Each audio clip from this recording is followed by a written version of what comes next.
It's nice easing back into old routines. Only now, with extra care.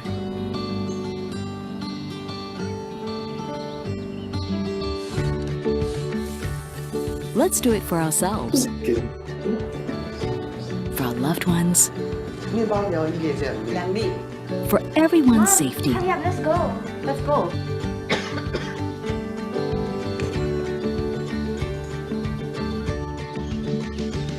And staying safe starts at home. Nice. From how we work and learn, to the little ways we find joy. If you must head out, take extra care.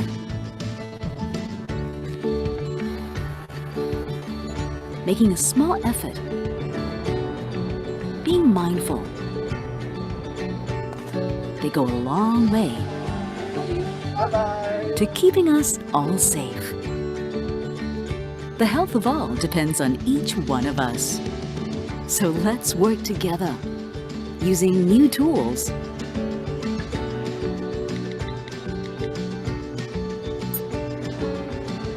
and keeping to our new habits to protect the people we love. At work, let's all be good team players. Hi, good morning. How are you? Good. A little distance between us today will be good for us all tomorrow. A little care can protect the one thing that means the world to us. So let's do our part.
The views and opinions expressed by the speaker, host, commentator, or other third party in Arriva webinars, e-learning events, and/or virtual masterclass are those of the speaker, host, commentator, or third party and do not necessarily reflect and represent the views and opinions of Arriva.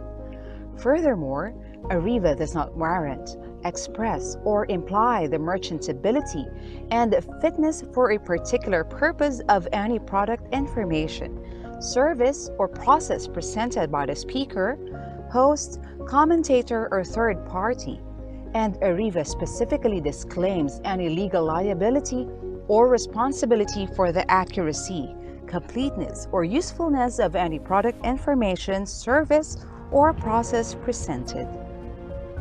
Finally, material or information presentation, opinion, process, or service by, on any trade name, trademark, manufacturer, or otherwise during Arriva webinars, e-learning events, and/or virtual masterclass do not constitute or imply Arriva's endorsement or recommendation of such opinion, process, service, item, or organization.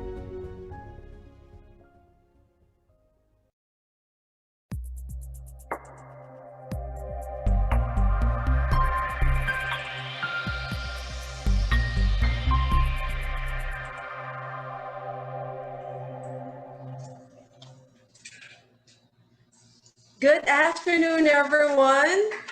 Hello, guys. Good afternoon. Welcome to our digital marketing intensive masterclass. It's a lovely afternoon, and I hope you guys are all ready because we have a lot to discuss this afternoon. By the way, I'm Kate, and I will be your host for the whole afternoon.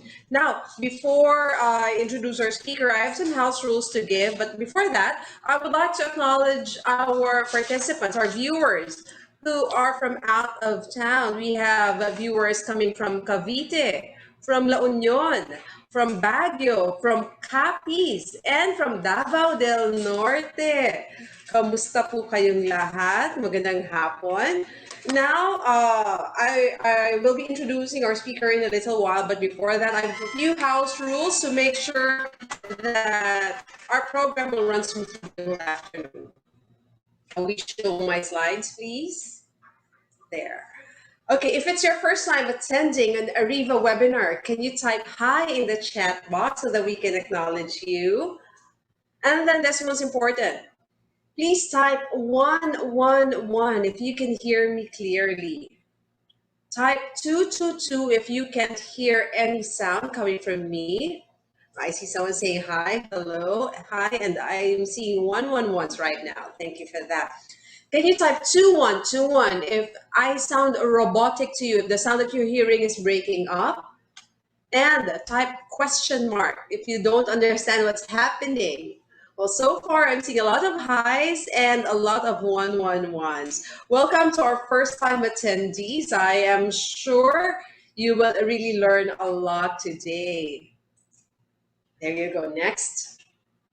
Now, live webinars are strictly one room ID, one participant only. It means that giving out or sharing the webinar access by the official registrant to others is strictly prohibited. You will not be able to gain access to the webinar without registering for an additional participant. Each webinar access purchased by a single registrant is valid for one computer, one person only. Additional participants must purchase his or her own webinar access. Now, post-webinar proper, if ever we detect unauthorized access or multiple computer users, we will be charging you guys accordingly. Later this afternoon, we'll have a 3 to 5 minute break, and something exciting will be happening during that break time, so watch out for that. Now, I'm sure you will be having questions for our speakers. In the meantime, while the discussion is ongoing, participants' microphones will be temporarily disabled to avoid interruptions. But for those of you who have questions, we'll have the Q&A portion after his topic. So during the provided time, you can click the raise hand. We will be enabling your microphone so you can ask our speaker directly. Or if ever you are on the shy side, you can just type your questions in the chat box. I'll be reading them, and then our speaker will be addressing them one at a time. E-certificates of attendance will be awarded to participants who will successfully complete the entire virtual masterclass. Online certificates will be available 3 to 5 days after the e-learning session. Now, we will greatly appreciate your feedback. Please help us build and improve our service with your comments or suggestions. So what you can do is scan the QR code flashed on your screen right now, or click that link, and you will be brought to the feedback form if you do that. So there we have it. I'm sure we're all excited to meet our speaker. So here goes. Let's introduce him. Our speaker is an internationally recognized speaker. He's recognized as a world-class expert in sales and marketing and has been in the trenches, professionally selling for almost 30 years, even until today.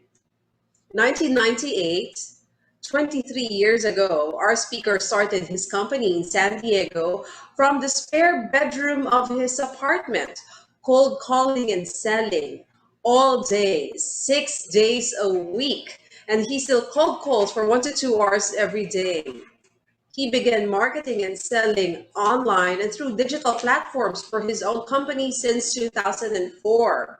And in 2007, he has serviced and taught tens of thousands of companies and professionals how to use online strategies to generate leads and convert it into paying customers. Since May 2020, he has conducted over 180 training webinars, online workshops, and video trainings for several thousand attendees. The primary method to generate this business was using online marketing strategies. With a unique combination of online and offline strategies and skills, the success and practical applications of these strategies has resulted in successful achievement in the everyday selling habits. So, ladies and gentlemen, I'm sure we're all excited to start this. Let's all welcome our speaker, Coach Chris Randall. Hi, Thank you. Coach. Good afternoon. Afternoon, Kate. Afternoon. Grant him access so he can help me. He can actually help me take notes and Okay. monitor as well. All right. So, afternoon, everyone. Welcome to our session here this afternoon. If I can ask everyone a favor, I'm going to ask you two favors before we start.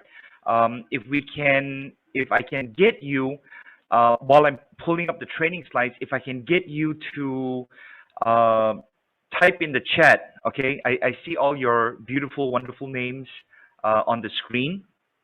And if I can get you to, just type in maybe the company that you're from and what is the product and service that you're marketing right now. If we can go ahead and do that and start that, typing that in, I definitely, surely appreciate that. That gives me an idea on a couple things that I can focus on during our time together, from now till about 5 p.m. All right. Anchor, okay, real estate developer, awesome. Okay, and when you see me on your screen, you're going to see me sometimes look off to the side and to the left. I have a couple different screens to help me monitor the chat as well. Okay, let's see, garment manufacturing, sports club. Okay, okay, sports club. Okay, POS is point of sale, right? Is that right? We'll pull. Okay. Okay, awesome. Well, while all of you are, typing that in, what I'm going to do is I'm going to get the training slides ready. We're in for, a really interesting and exciting time. Okay, and there's a couple things I'm going to offer out a couple free gifts later on, and I'll explain what those free gifts are for you as well. All right. Okay, Manpower Sports Club. Okay, restaurant printing company. Okay, awesome. All right, let me get the training slides ready for all of us.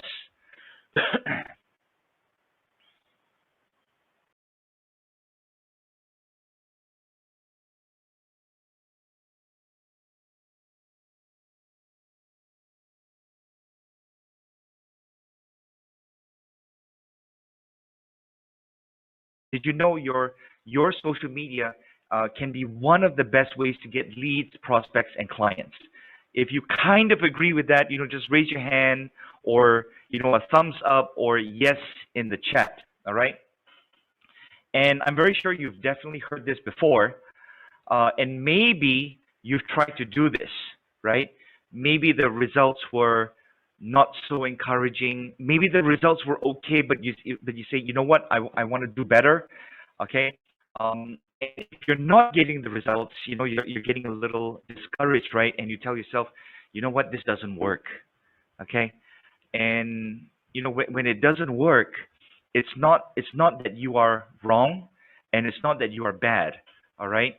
Maybe you missed one little step, just one little step, or you did something not in the right order, or just something was out of place. So I'll ask you this question. You don't need to answer this out loud. All right. Would it make a difference in your business and your profession when you can develop a proven system that's able to generate leads and convert them into clients in a semi semi-automatic process. Not automatic, semi-automatic. And I'll explain what that really means, in our session today. You often hear the gurus, tell you, it's going to be autopilot. It's going to be automatic, hands-off system. Work at the beach, work at a resort, and still money rolls in. But think about it. If it's really automatic, would we still see them, every few months, right? So I I have to let you know, okay? I'm so sorry to tell you this. It doesn't exist. And if they tell you it's automatic, it's hands off, you can relax, and money will come in while you sleep, then you need to turn in the opposite direction. Now, this is something that I work on every day. I've worked on digital marketing since about 2004, and we did it for my own company, which I started in 1998. And our clients, we were getting clients, and then for over the 3 years, and then our clients saw that, hey, you know what, Chris, you guys are rocking it on you know social media, online search engine optimization, Google. Is this something that you can do for us? And so we started doing it as a service back in about 2007 for our clients. Okay, and comparing now and 2007 is probably what, 14, 15 years ago, about 15 or 16 years ago. It's very different. And in fairness, I have never had anything go viral because my strategy is extremely targeted, it's very specific, and it's very laser focused. And sometimes I ask myself this question: Would I like to go viral? Of course, who wouldn't, right? But I am proof over the last 16 years, especially last year and this year, 2020 and 2021. We have all those challenges, right? I am proof that you don't need to go viral to be successful. So let's get on with this, shall we? Okay. The first thing we need to realize is, um, we need to go online. All right. And online is the new frontier. If you're not online yet, you need to get online now. But what does that really mean? Okay. You have the Facebook, you have the TikTok, you have the Instagram, then you have digital funnels, and you have all those things, right? So if you have Facebook, but you put, cat pictures and your food pictures, or the beautiful sunset, that's not online. Well, it's social, but it's not online. Okay. When I talk about online, we're talking about business. Okay. If you're already online, if you're already online, then you got to get better at it, and you need to get it done right. So some clients and some students ask me, "Hey, Chris, can I get leads? Can I get prospects? Can I get sales from Facebook, Instagram, YouTube, LinkedIn, funnels, and all those different ways?" Right? My answer is very simple. My answer is this: if you're not doing it, you're not going to get any leads and prospects and sales. If you're not doing it right, you either won't get any, or you get very little, or the quality is very low. And if you do it right, the probability of getting leads, prospects, and clients is way, way higher. So let's increase that probability. All right. I want to share this quick comment with you when clients engage us. In their message to me, they break down the incoming leads. 64 leads in 4 days, and they never experienced this before. Now, if the answer is yes, give me a thumbs up or type yes in the chat. If the answer is no, just type no. So the question is this: how would you like to get, or something similar, how would you like to get 64 leads in 4 days? If you want that, say yes. If you don't, then just say no. Or maybe you say, I want more than 64. Okay. So we're gonna go over on how we can all get this started. Awesome. I have an exclamation point, yes. Okay. Now, here's my I want to make a couple promises to you. I sincerely respect your time and effort in being here with us on this session. My first promise to you is that I will not waste your time. Okay, I promise that I will share relevant and valuable and timely information, on this session here this afternoon. You don't need to believe everything I say. You don't need to think I like and trust Chris. I will back up everything that I share with you. I think that sounds fair, right? Now, these sessions are not a pitch fest. There's no hard selling, and there's no getting you to buy anything at an unreasonable or inflated price. Now, I may offer some resources later on, but no hard selling. Okay. If you're okay with these promises, and I think that you are, and I'd like to ask you a favor. You probably have questions along the way, and we will have a Q&A session at the end. But if you have a question at that moment, please type your questions in the chat, and I'll do my very best to answer it at that moment. I'm monitoring the chat as well. Or you can write them down, and you can ask me at the end of our session during the Q&A. All right? So before we get into it, I want to offer you two free gifts. And you'll get this QR code in the handout that you should have received already. And if not, you can use your phone and scan it right now, and it'll take you to that page. And later on during the Q&A, I'll copy and paste this URL into the chat so that you can click on it and get your free gifts. Now, the free gifts I'm going to give you are, I wrote a book called The Sales Edge back in 2006, and we sold about 14,000 copies. And I want to send that to you as a PDF. And if you give me your name, your email at this website, thefreegift.gra.com, we'll send you all the free gifts. I'll also send you another report that I did called Why Can't I Close Deals Now, right? And I'd like you to focus on the things that I'm sharing with you. You can take screenshots, you can take pictures of the, whatever the slides are coming up. But I'm going to give you all of the slides that you see, and I'll send it to you in that email where I'm sending you the free gifts as well. Okay, so let's get on with it, shall we? Now, let me unshare my screen because I like to see your reaction to this.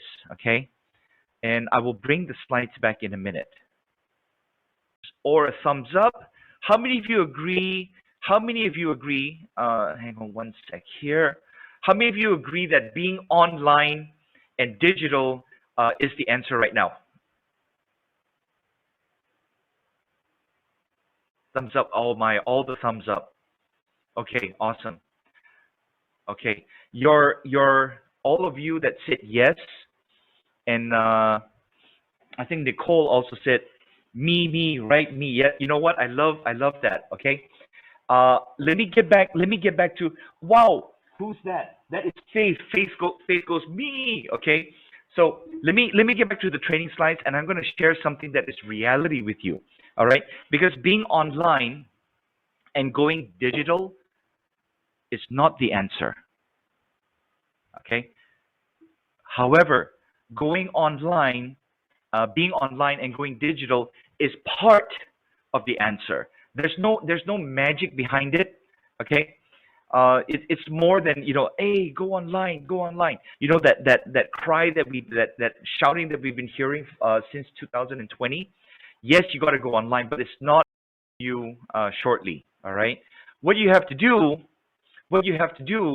is you have to increase your marketing efforts online as well as offline. All right. You must increase your marketing efforts both ways, and you must increase your selling skills.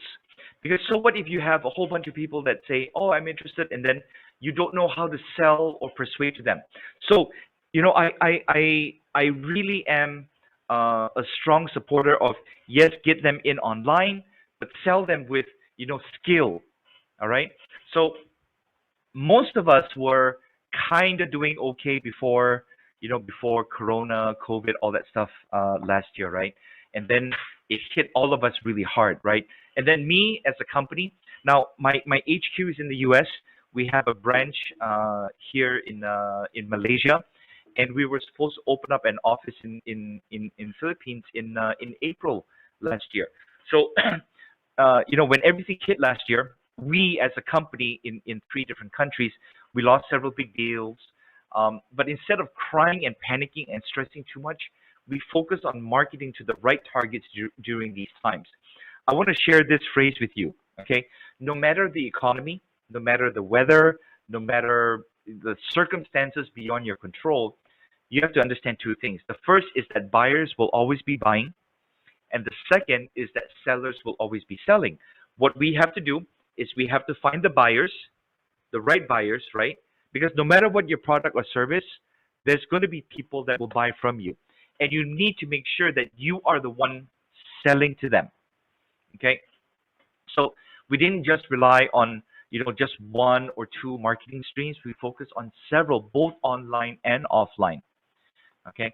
As I mentioned, we run several companies in under our group, U.S., Malaysia, and Philippines. And I'll give you an example.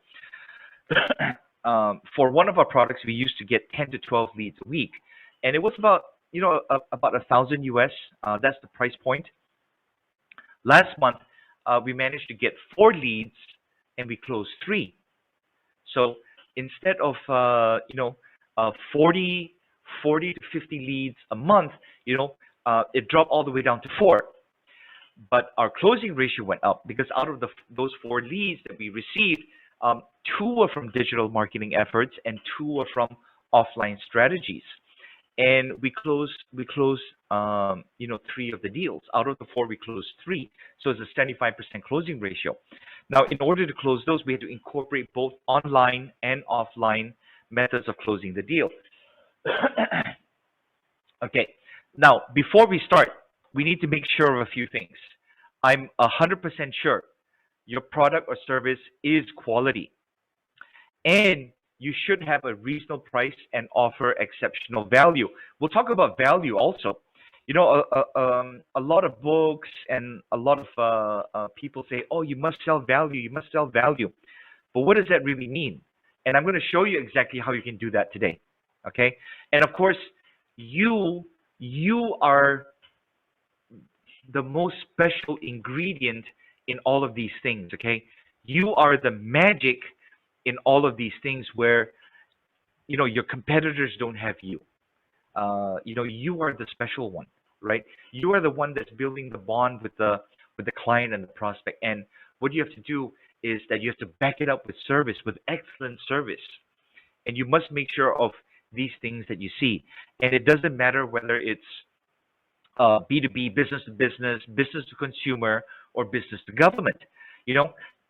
Some people say, "Oh, it's B2B. We're selling to a business." Yes, and or we're selling to the government. Yes, you are selling to them. But who are you dealing with? You're dealing with people, with human beings. Okay, and that's something very, very important to remember. Now, the magic in online marketing is what we call traffic. Traffic just means people going somewhere, or a lot of people doing something. So what are the platforms for traffic? Is all those things that you see on your screen. Okay, we have the social media, we have Facebook, the Instagram, YouTube, LinkedIn. We have webinars, whether they're live or recorded. We can send out emails. We can send out WhatsApp or Viber or WeChat, Line, all those things. We can do podcasts. We can do articles and put them in RSS feeds.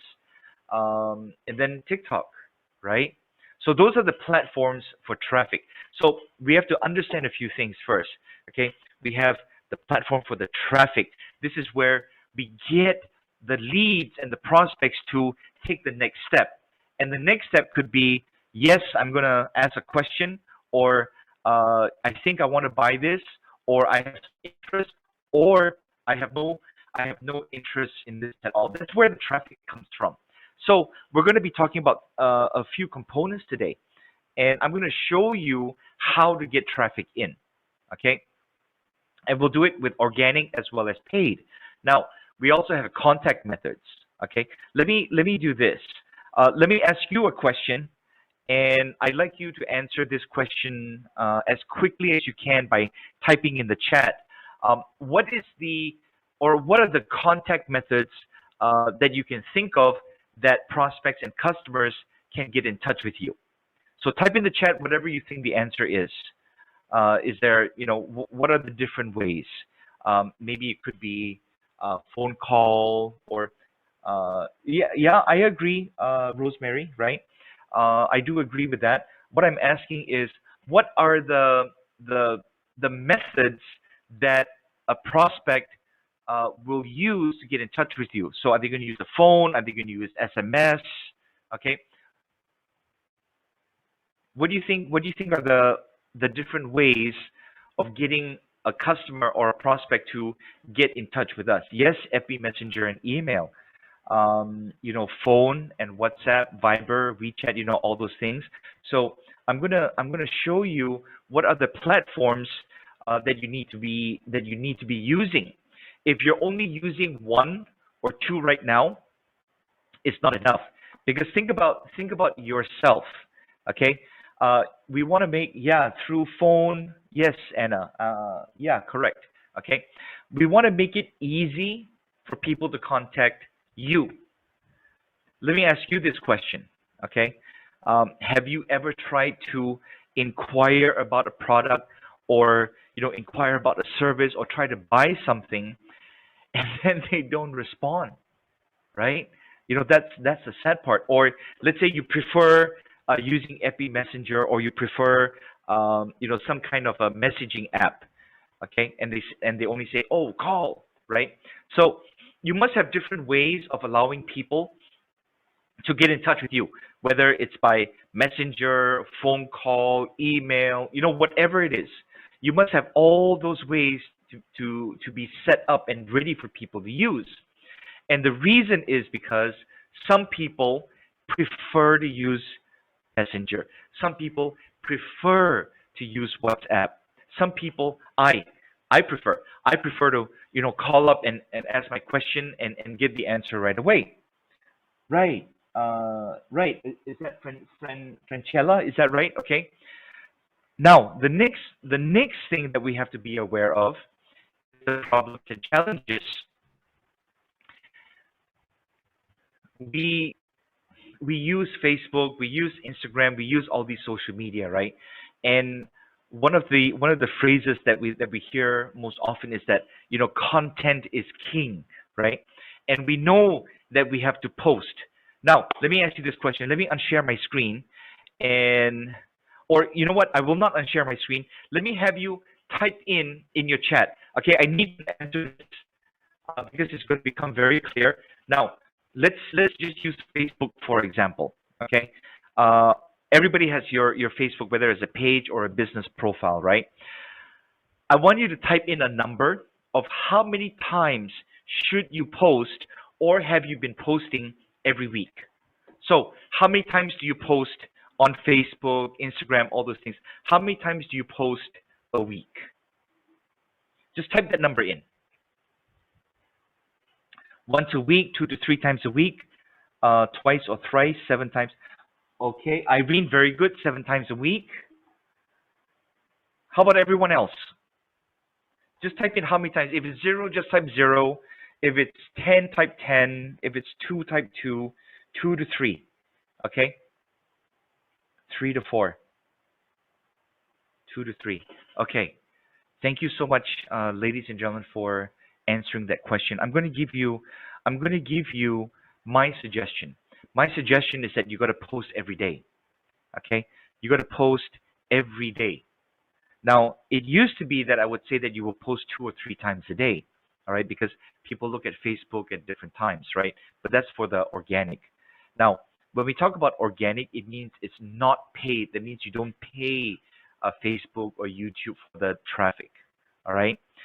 One of the challenges when even if you're posting 1 or 2 times a week, or 3 or 4 times a week, one of the challenges is, what the heck do I write about? What is my content? What do I post? And I'm going to help you answer that question today as well. Okay. Then you got to figure out, okay, this is how much my product is. How much budget do I allocate for my advertising? Okay. Then next is answering quickly. How many times have you answered an ad or send an inquiry, or ask a question, and then you don't get a response. Okay, I cannot tell you how many times, e- even in the last 6 months. All right, how many times I've inquired about buying something, let's say from an ad on Facebook or online, and I have a question before I make my purchase, and the only way I can get a hold of someone is by email, which I don't prefer, because I want my answer quick, right? So unless I'm really, really interested in the product, I will not ask my question because I want to ask it by phone. That's me. All right. So if I don't see a phone number, then I'll just move on, and I don't make my purchase. Okay. But anyway, let's say I really want the product. Okay, and I send an email with my question. Then I'm thinking, how long? It's like sometimes it's 24 hours, 4 days, or 2 days before they give an answer. And I remember a very interesting conversation I had last year around September, October. At this point, I don't even remember what the product or service was, but the only way was to send an inquiry by either WhatsApp or email, and I did both. So I sent a WhatsApp and I sent an email and I said, hey, here's my question. Saw your ad on Facebook. Can you please give me an answer? 4 or 5 weeks later, 4 or 5 weeks later, I get I get a phone call. I remember it was a phone call because I said, please call me with the answer. I get a phone call saying something like, "Hey, is this Chris? My name is such and such from this company, and you sent us a message asking a question." And I go, "No, I didn't." And then they said, "Oh yeah, you did. This is the product or service." And then I was trying to remember what was it, right? And then they said, "Yeah, you sent in this question on this date," and then he said the date, and I said, "That was like 4 weeks ago." And then they said, "Yeah, we've been busy." I said, "Too busy to answer a prospect, right?" So we must make sure that we answer quickly. And then we have to be persuasive and convincing. I'm not saying force them to buy. What I'm saying is that you got to know what to say and what information they need in order to let them know, hey, you know what? This is the right product or service for you. And then, of course, we have to follow up. Follow up is such a crucial, crucial thing that you must do. Okay? Because think about the effort that you put in writing the content. Let's say you do a paid ad, the money that you put in. And then, they ask a question and then they say, oh, let me think about it. Because we all get the let me think about it, right? Get the let me think about it and then, call me back next week or whatever it is. And then you forget to follow up or you don't follow up and you lose the sale. And the reason for that, the reason we have to do all these things is because we have different kinds of buyers. All right. Different kinds of buyers. Each one of them has their own characteristics. The problem that we have, the problem that all of us have as professionals, sales and marketing, right? As independent sales agents or independent professionals, or we work in a sales and revenue role in a company, the problem is we tend to focus on the people that will buy now. All right. We always focus on the people that will buy now or buy very, very quickly. And we don't really know or we don't really have a system in place to follow up and stay in touch with the others who don't buy now. And the beautiful part is that online marketing and digital sales process can do this very, very easily for you. Now, yes, yes, this class is about digital marketing, online sales, okay? But we have to start doing the prep work and laying the foundation in order to be highly, highly successful in selling our products and services online. Okay.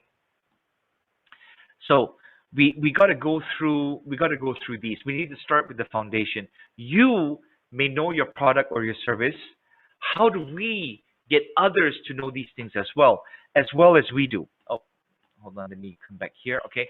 Um, how do we get others to know these things as we know our own products and services, and how do we get them to know these things as well as us, so that they want to buy from us, and they want to buy from us now.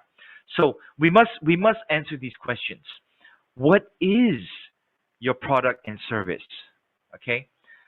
What problem does it solve? Who is the perfect client? Who is this product or service for? Then you got to list out the features, you got to list out the benefits. And a lot of professionals, they mix up what are features and what are benefits, and I'll show you exactly what those are. And then you have to know, you must know why someone must buy from you. Okay? Now I want to show you a funnel of lead flow. This is what we use most of the time.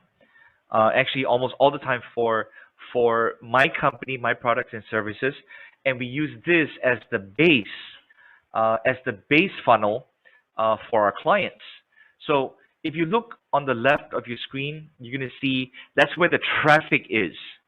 Okay, that's traffic, and we get them to take some kind of action, whether they're going to buy now, buy tomorrow, buy next week, buy in 3 months.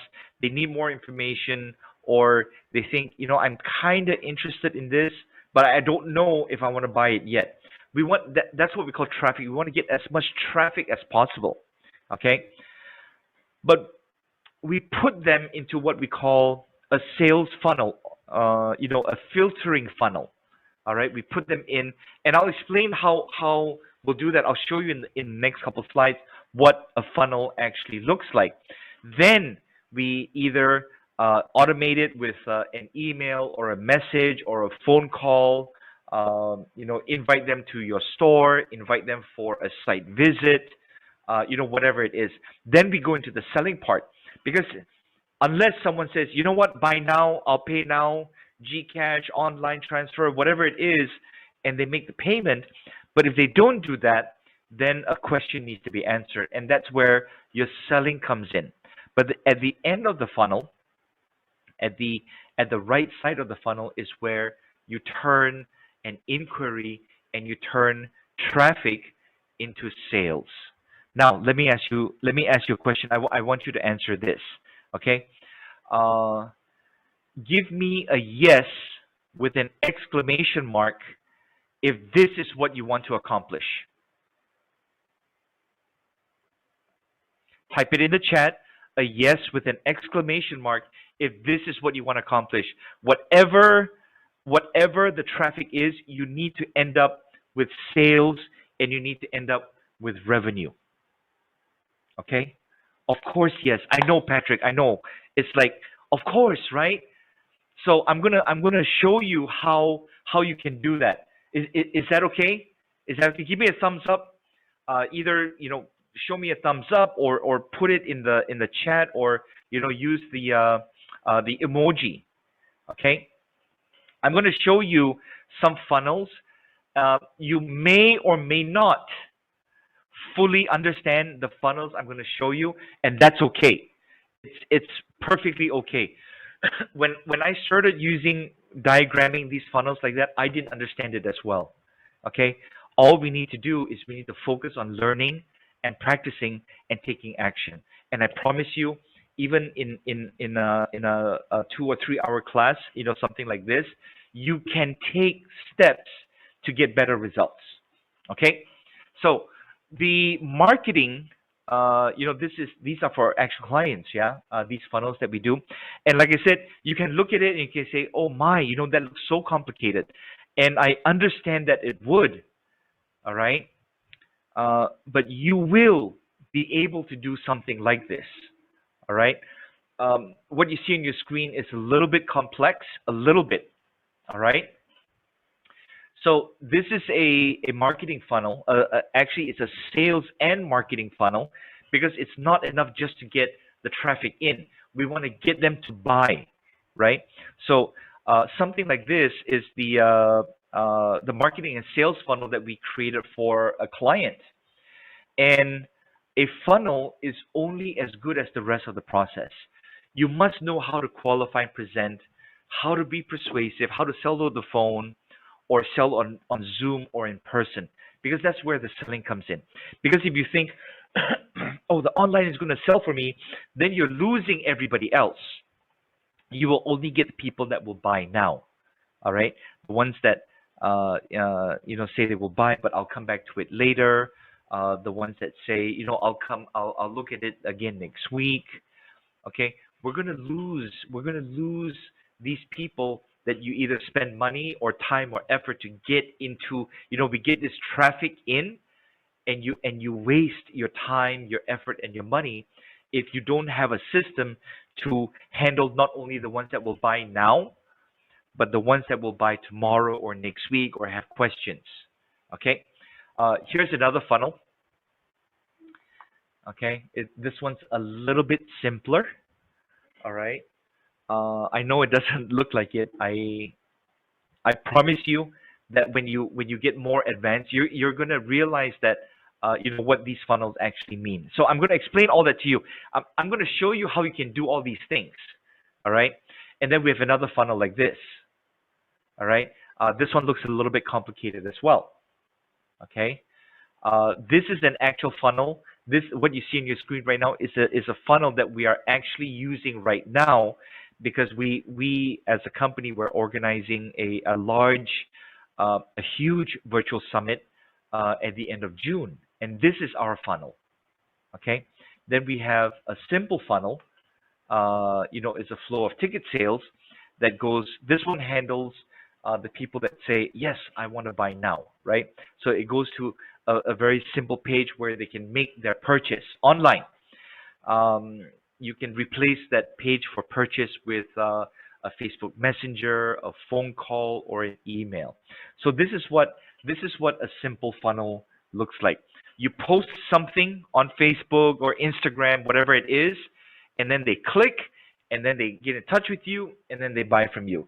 Most marketplaces, like selling things on like Facebook Marketplace, most will be this model. In your business, if you're only using this model, you're losing business. Okay, and I'm going to show you something. Please don't get scared. I'm going to show you what an actual comprehensive funnel looks like. Okay, so if you look at this simple funnel first, we have on your left side of your screen, you have the traffic, which is actually your posting on Facebook, for example, and then they take action and then they buy from you. That's a simple funnel. For most of us, it's not enough. I mean, it's good because you're getting the ones that will buy now, but I'm telling you, it is not enough. All right. Now I'm going to show you something. This is the magic formula that I developed back in 2008, 2009, right around there. And this is the blueprint. For a comprehensive sales and marketing funnel for literally any product, any service in any country. And you can get what I'm about to show you later when I'll tell you about the free gifts again. You want to get the free gifts because you're going to get these slides in PDF format, and you're going to get access to this actual funnel. All right. So this is what it looks like. All right. Is detailed. Now you don't need to know this right now. What I'm telling you that in a couple years, maybe, right, or maybe a couple months, you'll know these things whether you realize it or not. Okay. Now let's get right into the fundamentals of digital marketing. Now let me ask you this question. Type in the chat. What are the components that you need for a successful digital marketing process? If you can give me one answer, that's fine. Maybe you want to mention 2 or 3 things. What are the things that we need in a digital marketing process? Can you type that? Just give your best guess. a suggestion or whatever you're doing now, type it in the chat for me. Okay? Yeah, you're right. Okay, Abigail. Yes. Presence, recall. Okay, got it. I agree. I like that answer. Fast replies to inquiries, very, very important component. What else do we have? Content. Yes, content. Yeah, content is extremely important. What else do we have? Okay, while you're thinking of an answer, we got content a couple times. It actually starts with who, who, who, right? Not an owl, but it starts with who can buy from you, who are you going to sell to, who are you going to attract? Okay, if we can determine exactly who we're going to sell to, then everything else becomes a little bit easier. All right. And these are the fundamentals. What you see on the screen are the things that you need to do, that you need to prepare. Okay. And you need to do all of these even before you spend anything on, Facebook advertising, LinkedIn advertising. How do you create your call to action and make it compelling and persuasive? How do you create an irresistible offer that makes somebody want to say yes? What are your special promotions, offers, free trial, discount, value packaging? Francella, the catchy design and content. Um, this is how I answer. No matter how catchy, and yes, it's important, but I will share this also. No matter how catchy your design is, if you're showing it or you're trying to sell to the wrong people, it's not gonna do anything for you, right? So yes, catchy design, catchy content, it has to match your audience demographic. That is the very first thing that you need to do. All right. Then you got to tie all of this with emotion and benefit. So some some of us have a smaller range of audience demographic. Some of us have a bigger range. Okay. Uh, the bare minimum that you have to make sure. Awesome. Thank you so much for that. And we'll cover more of that, yeah, Francella. Okay. So audience demographic, the bare minimum is age and gender, the location, the territory. Are they in you? Okay, if let's say you're a property agent, a real estate, uh, are you going to go out of your city? Okay. Are you going to go out of your neighborhood or your town, right? uh, or are you going to go in your whole district, or are you going to go in the whole country, or are you going to go regional, or are you going to go international, or are you going to go global? What is the location? What is the territory, right? One of the clients that we had last year, real estate developer in Cebu. All right. And what we managed to do is we managed to get them clients or at least prospects in the U.S. and U.K., Europe, and they started having conversations. And because of all the lockdowns and restrictions in traveling, they transitioned very very well. I taught them how to get the traffic in, and not get them to fly over and look at the condos, but to have a sales conversation, on Zoom or Skype or something like that. All right. And so what we did was we identified their age and gender. Okay, because talking to a single retired gentleman, let's say in the 60s, is different how you would talk to a single man in his 20s, right? The content that you have to give to them is different. The way that you sell to them is different, right? Then, let's say you talk to a 20-year-old lady, not 20-year-old, not old lady, a 20-year-old female young lady would be different than how you talk to a 45 or a 55 year old lady. Does that make sense? Okay. Then we go into single, married, with kids, no kids. Where and then where is their location? Okay, because there's different ways to talk to different prospects in different areas. All right, then we got to figure out what is the profession that we want to hit, what is the industry, and then of course their interest. So what do you see in green on your right side on the right side of your screen is the minimum, okay, that you have to list out so that you can figure out what is the content that we need to send, what is the benefits we need to highlight, what is the creatives, what's the design, what pictures, what video do we use. On the left side of your screen in white, it goes into more detail if you want to go into more detail.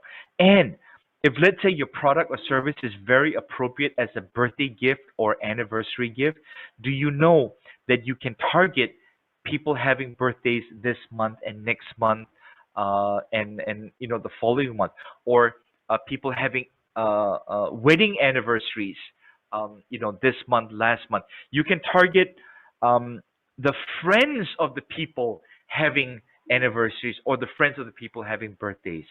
Okay, so we need to get all these demographics very, very, very done right. All right. Now the next one that we get into is the ad creatives, the ad or the post creatives. Okay, these are the points that you need to hit when you have an ad or a post, and it can be a Facebook ad, LinkedIn ad, or it can be a post in your own page or your own profile or in a group. Okay, these are all the points that you need to hit when you have an advertisement or a simple post on your page. Just saying, hey, here's my product or service. If you want to get it, call me. If you want to get it, message me. It's not enough. All right. You may get some people that will message you or get in touch with you, and they say, yes, I want to buy it now. What about the people that are not ready today? Now, I want to show you this, okay? And I think you can see me on your screen. Um, so let's say I'm going to open up my phone, not because I want to check my message, but okay, this is I open up Facebook on my phone, right?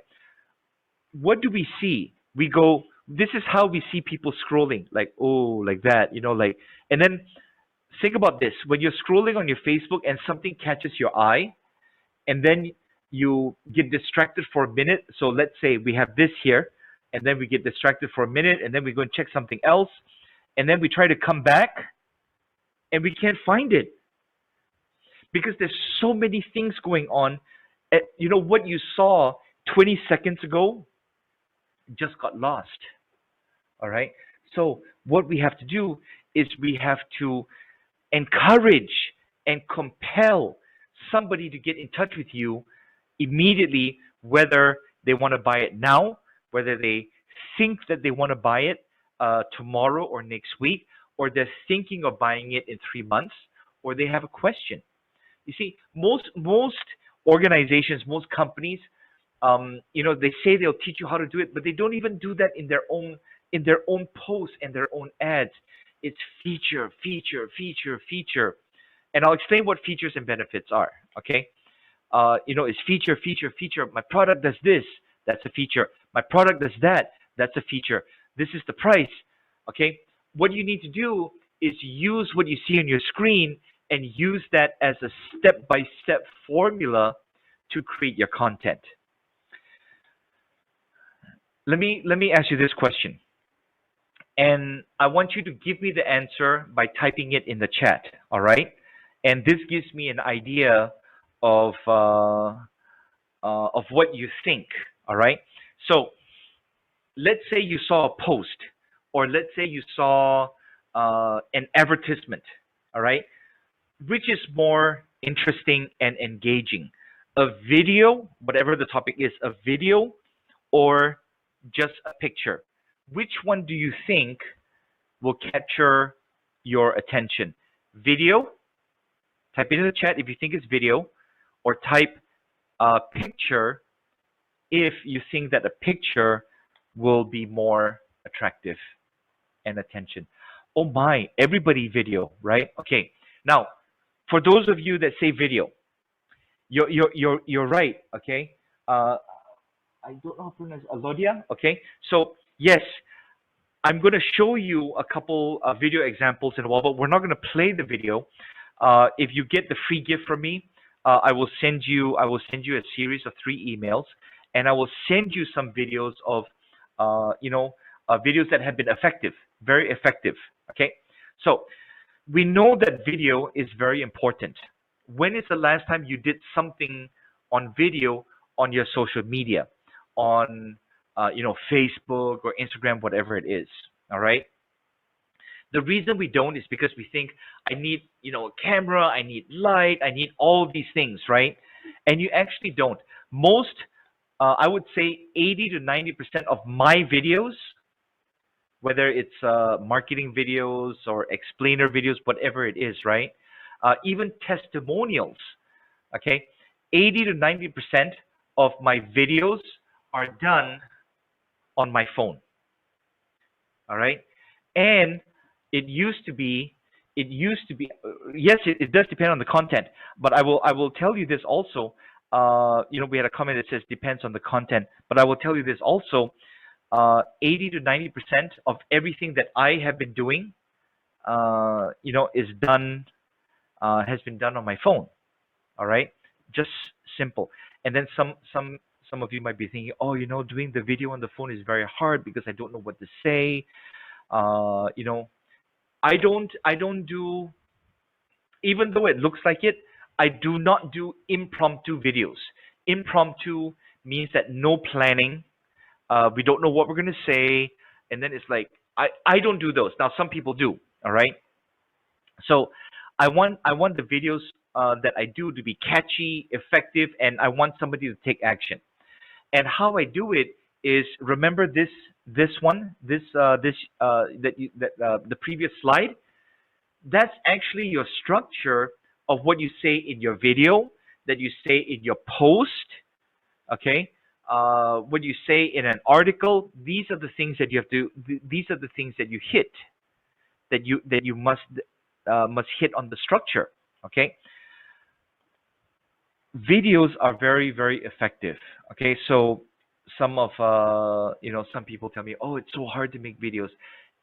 It's not easy, all right, but it's simple. Okay, and I'm going to suggest a tool for you that will make it a little bit easier for you to make videos. What you need to do, you don't need to do it now. Okay, what you need to do is Google Play Store or Apple iOS store, right? You search for this app. It's called BigView, BIGVU, and it's a free app that you put on your phone, and you put it on your phone. And oh, one thing, yeah, always do your videos in landscape. Landscape means this. This means portrait. Okay, landscape. All right. With BigView, you don't need to memorize your script. You don't need to memorize the words that you're going to use. What you do is you prepare it first, and then you transfer it into your phone. You type it, transfer it into your phone, and then it goes into BigView, and then it becomes like a teleprompter. Okay. Now, and then you just take your videos just like that. Just take your videos, and it's done. All right. So, what kind of videos do you need? You need videos from you, videos from your client. You need videos that talk about your product or your service. And then what I'm going to do now, I'm not going to go through every single line, all right? But I'm going to give you the structure of a video sales letter, okay? And what you do is you can do 2 things. The first is get my free gifts. Send me the name and email, and I'll send this to you in the first email in the PDF format of these slides. The next thing you can do is you can take a picture of the next few slides. All right? Because I'm going to give you the structure and the format for a video sales letter. Okay, so just take I'll give you about 15 seconds to read through this slide.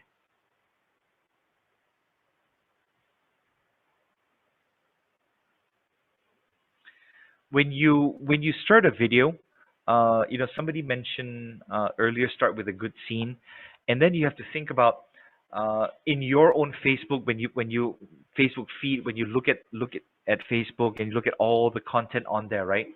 What videos attract your attention? You see, most videos start as not moving, right? Until you scroll down. Most videos start, if you have it set up, that no sound, right? So you must catch their attention as they're scrolling down. Okay? And I'll give you examples of these in the next couple of days. I'll send it to you by email if you want. All right. Let's take a look at the next slide. You can take a picture of the next slide, and then we'll cover benefit. All right. We'll cover benefit. Okay. Taking a picture. Let's move on to the final part of the video sales letter, the structure. And this is the final. All right, this is the final part. I'm going to show you some examples of videos. You see, I'll show you some examples of the videos that we use, but I won't play the videos. I'll just show you like a screenshot of it. All right. uh, they don't have to be fantastic. In fact, most of them I use this background that you see. Okay. So if you look here, okay, if you look here, these are on the left side where you see my face. Those are the videos, the sales videos that we do. And then the other three, the top, middle, and then the extreme right and the extreme bottom right, they're actually testimonial videos from our clients. Okay. Now, we also use, we don't use only video. All right. We also use some graphics as well, some pictures as well, because some people prefer pictures, right? Most people are attracted by videos, but some people like pictures. So when you do your post or you do your ads, right, you want to have a mix. And if you look on the screen here, all right, you may or may not be able to read it very, very clearly, but we go through the steps.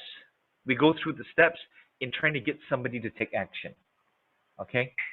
I'll show you a couple more here. These are a couple more Facebook posts. So we have video, we have pictures. So what this does is we try to make the colors a little bit attractive. We try to make it stand out. Some are videos, some are pictures. So you must have a good mix. All right. Now let me ask you this question so far.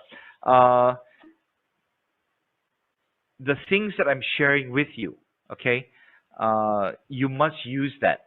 You must start using it, and you must start implementing it as soon as possible. The reason for that is because I know this works. My clients use this, and it works for them. My other clients that we do it for, it works for them, and I'm telling you, you need to start doing these things. All right. Now, the next part, all this is about traffic. All of this is about traffic. All right. The next part is we get to, it's called the landing page. All right. The landing page is the core of the funnel. Okay. The purpose of the landing page is simply to get somebody to take some kind of action. All right. Whether it's click on this to get in touch with me, or fill in your name and your email, or buy this now. So those are the components. Then you talk about design. Simple is better. The most important, there's actually two very, very important things. The most important is that you must have a call to action. A call to action means that you want them to do something. When they visit this page, you want them to do something.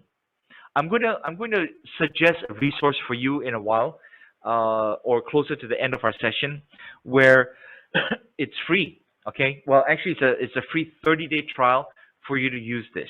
All right. But I'll share that with you later on. And if you want massive results, if you want massive success, you must have this at the you must have a landing page. You can use what I refer to you, or you can use whatever you're using now, or you got to figure out a way to be able to collect name, and email and phone number, or get them to buy something, okay, or take the next step.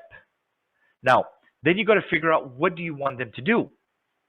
What do you want a person that is your traffic, and they said, I think I'm kind of interested, and then they end up on the landing page. What do you want them to do? Do you want them to, maybe not now, right? Do you want them to go to the store to visit and buy from you? Do you want them to buy online? Do you want to bring them to an event? Do you want them to download information? What do you want them to do? You must make it extremely, extremely, extremely clear. All right. Now I'm going to show you some examples of landing pages. They do not have to be complicated. It's very, very simple to get it set up. All right, simple, but you need to put in some work. All right. So these are some of the landing pages that we use. Okay. In fact, if you look at the top right, where it says the kids motivation, we picked this up in the U.S. and we're considering bringing it into the Philippines, right? And so we can do a couple things. We can say, okay, we're going to set up a school and get teachers and whatnot, right?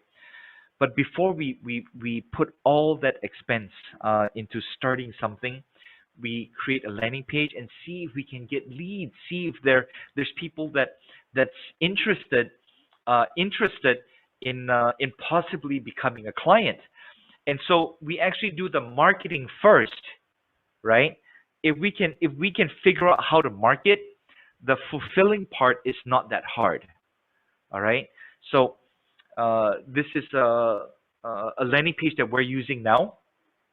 We're doing a couple things on this landing page. We're trying to we're trying to get them to buy a ticket now. And of course, what you see on the screenshot is actually there's more things below. The benefits and why they should attend and who the speakers are and things like that. Um, so this is the landing page. We can make it simple. Simple is always better. All right. Now, the next step. The next step is what? Is you either follow up with them or you get them to buy. All right. You follow up. You educate them. You send them coupons. You send them promotions.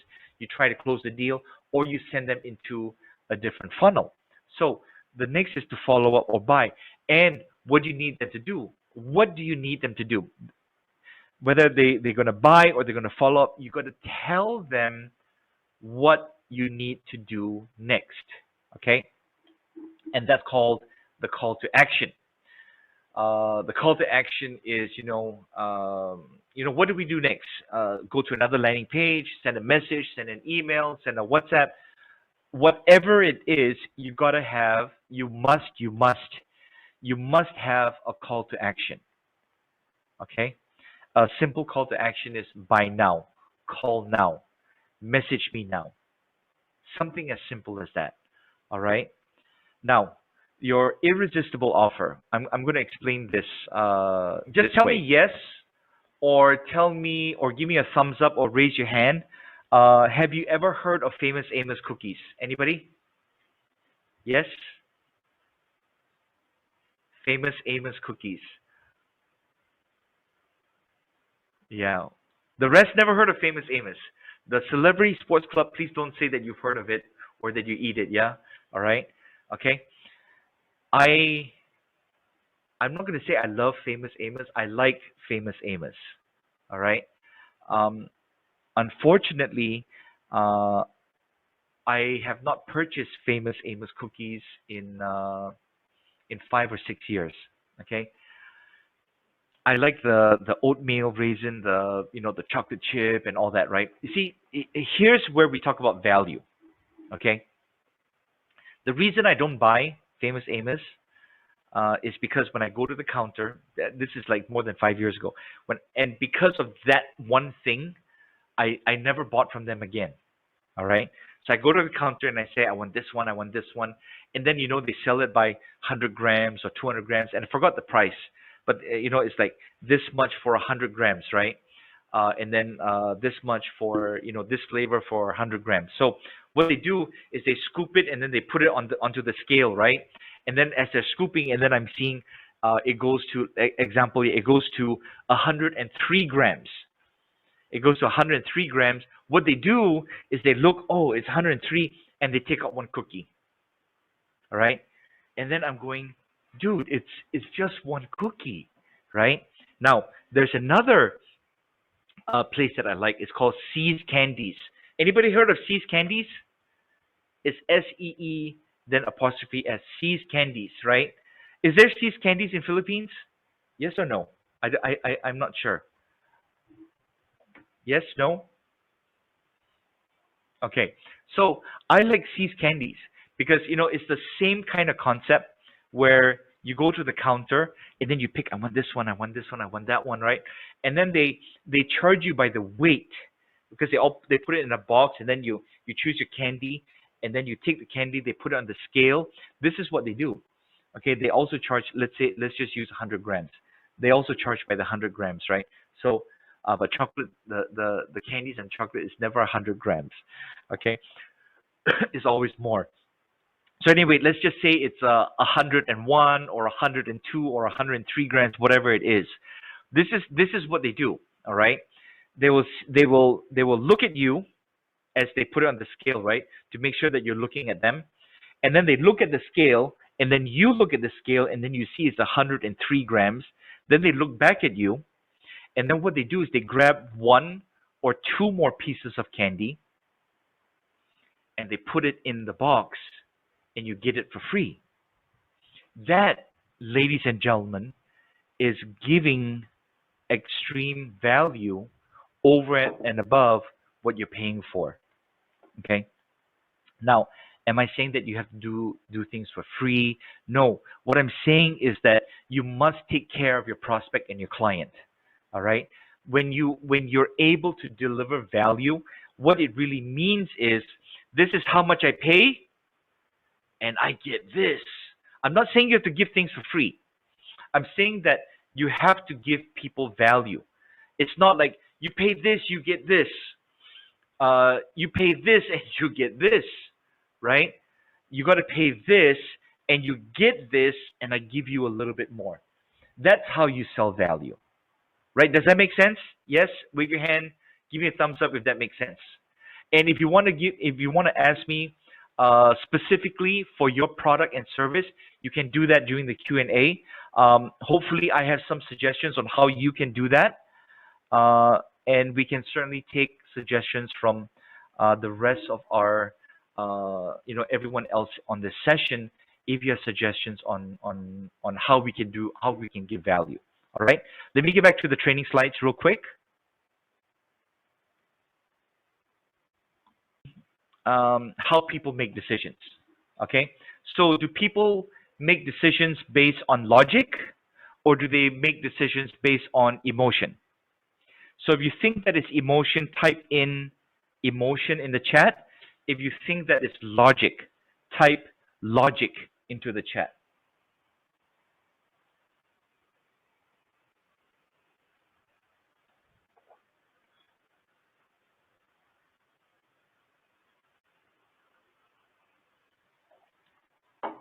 Can we get Anna? Anna, where are you?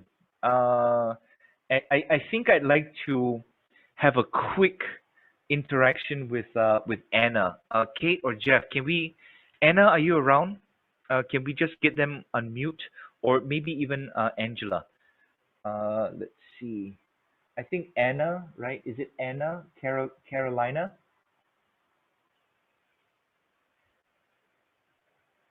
If we can put Anna's video, if you're okay with that, Anna. Oh my gosh. Anna? Because actually there are a couple of you. It was Rosa Marie said both emotion and logic. Anna said depends. Angelo, is it Angelo or Angela? I cannot quite see. You know, I'm getting old. My eyesight is not as good as it was. So, uh, Anna, you said depends, right? Emotion and logic. So, what does it depend on? I think we need to. Okay. I think she's unmuted now. What does it depend on, Anna? It depends on the personality of the person. Some are like sensitive or emotion. So Uh huh. they choose or get attracted to the advertisement regarding or with their emotions. Okay. Okay. Okay. And is it Angelo? Angelo, you also put depends. Angelo, can we unmute Angelo and put the video on, Angelo? Angelo. Yes, Angelo. Hi, sir. I think Hi. it depends on the situation. Okay. What? Okay. Tell me how it depends. Hey, Uh, first of all, everybody, nobody is wrong. Nobody's wrong. Okay. Go ahead, Angelo. uh, for example, maybe What do you sell? I'm supposed to make a decision whether to buy say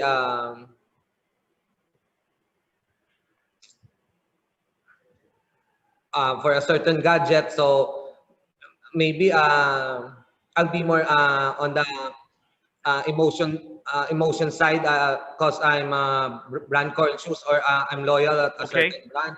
Yeah. Okay.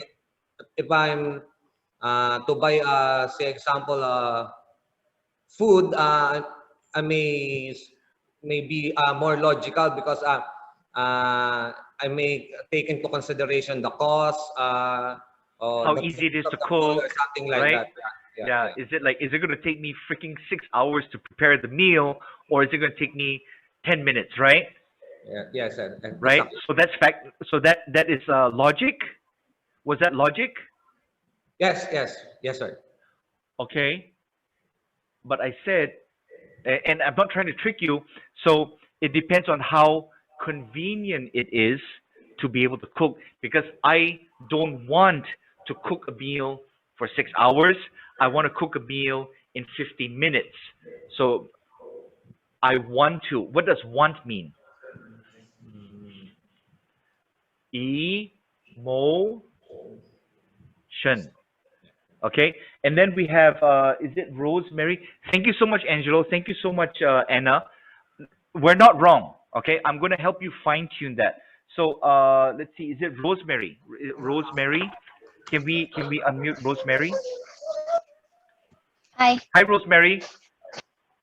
So why did I said it's both, yeah, because it really starts with desire. right? When you sell to someone, you have to evoke desire from him to because he has to want your product, Right? dream about your product. No, so Right? that's why emotion plays a very crucial role actually. But Okay. when it comes down to them having to decide, it also comes down to the pesos of it. So the logic Right? will matter, and Right? yeah, What do you that's why sell? it's both. What do you sell? I'm in real estate. Okay. So the I pesos I'm are not small. right. You're right. But do you know how to make the peso small, regardless of whatever the product is? Exactly. It has You know? to Do you know how? appear affordable or, yeah, well, that's part of the sales skills we have to Right. develop that what Yeah. they're purchasing is worth more than what they're paying for. You're absolutely right. And nobody is wrong. Yes, it is. Thank you so much, Rosemary. Yes, it is emotion. Yes, it is logic. Yes, it depends, and yes, it is both. All right.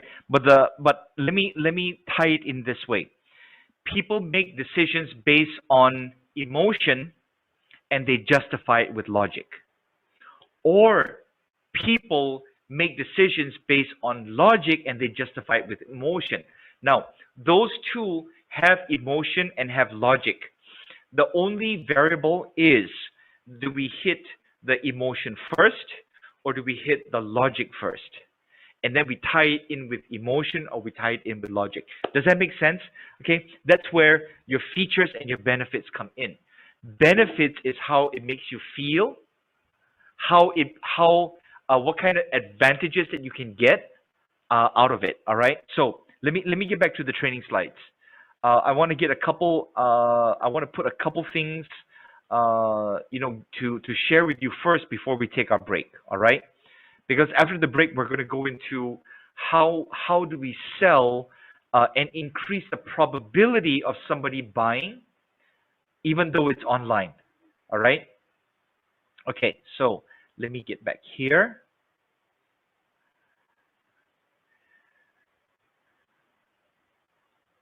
People use emotion, they justify with logic, or they use logic and they justify emotion.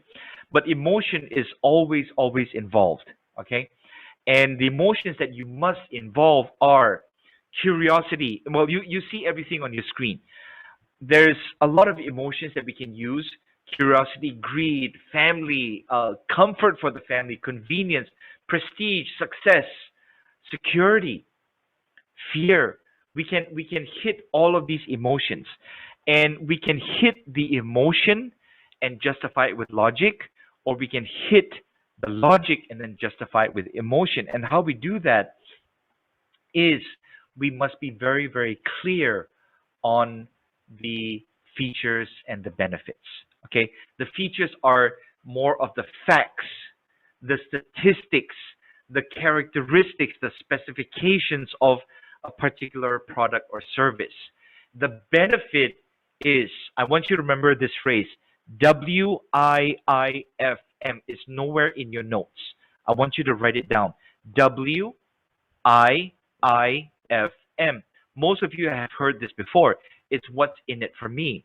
It's what benefit do I get by buying your product or service? Is whatever the price is, I have to have at least equal or more in return the benefit that I get. All right. And I'll introduce this concept. Then I want to do a very quick role play with somebody before we take our break. And it's interesting. We're talking about the components of digital selling, but we cannot just let's go and put something on Facebook. It's a waste of time. It's a waste of money. We must have all these steps and strategies in place. All right. So I'm going to show you this. Gain pleasure and profit, avoid loss and pain. Now, I'm going to ask you this question. Is it easier to sell and sell somebody that they get pleasure, or is it easier to get somebody or to sell somebody to avoid loss or pain? So you can type in pleasure. Just type the word in pleasure if you think it's easier to sell pleasure, or if you think it's easier to sell loss, type in loss, LOSS. Go ahead and do that for me now.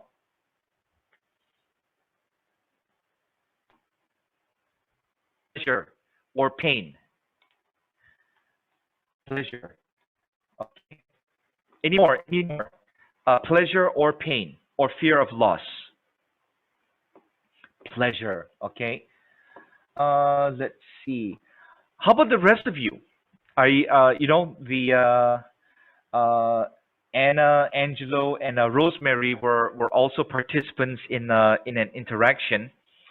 I need more of you to answer this question because it's very, very important. Okay. Or would you prefer that I just pick a name and then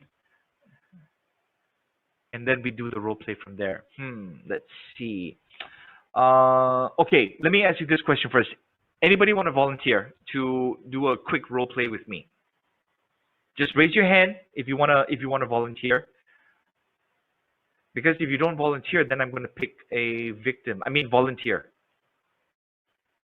Yes, no? Okay. So let's do this. Can we unmute Patricia? Kate, can we, Jeff or Kate, can we unmute Patricia?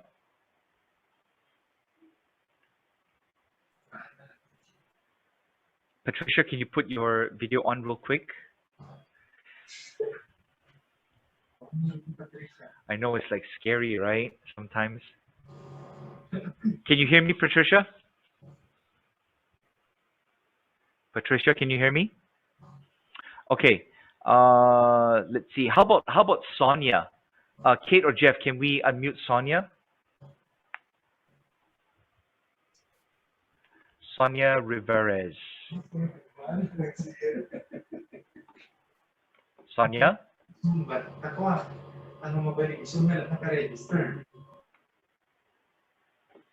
Okay, I think you're shy also. You know what? Let's try this. Rosemary. Let's get back to Rosemary, Kate or Jeff. You're okay to answer a question, right, Rosemary? Because I think you answered pleasure also. So easier Yes. to sell pleasure. Okay. So let me ask you this question. Okay. You and I are walking on a road. All right. Okay. And we come to a bridge. The bridge is very high, and we need to use the bridge to cross over to the other side. But we look down and we see that the river is very far down below. You got me so far? Yes. Okay. Then I say, hey, Rosemary, I have a briefcase here. I have a briefcase here. I have 100,000. No. Okay. I have 10,000 US. Okay. I'm going to give this 10,000 US to you, but you jump off the bridge. Would you do it? Just for the money? I'm just asking you, would you jump off the bridge if I give you this briefcase of 10,000? Yes or no? Okay. But I'm somewhat adventurous, so I don't mind rappelling and jumping No, off jump. cliffs. No, it's very far. It's very far down below. Very It's far. certain death. No, it's not certain death. I mean, there's a river. You may land in the water. Okay. I want you all to remember how she was answering. Okay, because the pleasure was the 10,000 US. But she's like, yeah, this is what you're thinking, Rosemary. You're thinking, I want it, right? Right? But, Right. is it how high? Am I going to be destroyed? Am I going to jump to my death? You're thinking of all those things. And you want to say yes, but you're thinking, should I say yes? Am I right so far? Yes. I mean, although I'm Okay. thinking of like losing my life, I'm not afraid of Right. the pain of death. Right. But Right. it's You see, life you're and still money. trying to The justify. value of my life kind of over. Right. Right. Let me flip the story a little. Okay. We flip the story a little. You and I are walking on the road. We come to the bridge. The bridge is a long bridge. All right. And we're in the middle of the bridge right now. And then suddenly this lorry, this huge semi lorry comes down the bridge and its brakes are out. And if we stay on the bridge, we're going to get crushed. And the only choice is to jump off the bridge. Would you jump? Of course. Okay, ladies and gentlemen, when I was trying to give her the pleasure of the 10,000, it was like, oh, blah, blah, blah, blah, blah, blah. The whole conversation was that long, correct? Right? Am I right? But when I Right. said you need to avoid death, you need to avoid pain, her answer was instantaneous. Immediate. And that's why we do not stop selling pleasure, but we need to add selling a fear of loss. Okay? And the way that we do that is when we sell, we focus on the features and we focus on the benefits, and we also tell them what they will not get, if they do not buy our product and service. And that needs to be transmitted to them. Does that make sense? Just raise your hand or just answer yes if you agree with me. Raise your hand, thumbs up, or yes. If you don't answer, we're going to call on you, and I'm going to ask Kate and Jeff to unmute you and put your video on. I see the thumbs coming up. Yes. Okay. Kate, if you all are ready, we'll take our 3:30 break. Is that okay? Yes, that's okay, Coach. Okay. Awesome. I will mute myself. Is that right? Yes. Okay. Okay, then. Thank you so much, Coach. Hello again, everyone. Now we're going on our break. Uh, if you have challenges with your video, that's okay. Or if you put your video on, the bandwidth becomes less, that's okay also. But I want to get some reaction. Earlier, we said the components, right? Some of the components of digital marketing was content, right? And I said that we need to post, let's see, I said we need to post every day, right? Do y'all agree that you should post every day? Show of hands or thumbs up or say yes, right? But one of the hardest things about posting every day was what content, isn't it? And I said I would teach you or share with you on how you can create content. Would you like to know that? Raise your hand or thumbs up if you want to know. Yes, I love your thumbs up. Patrick, I like the way you do that. It's very cool. All right. What do you do, Patrick?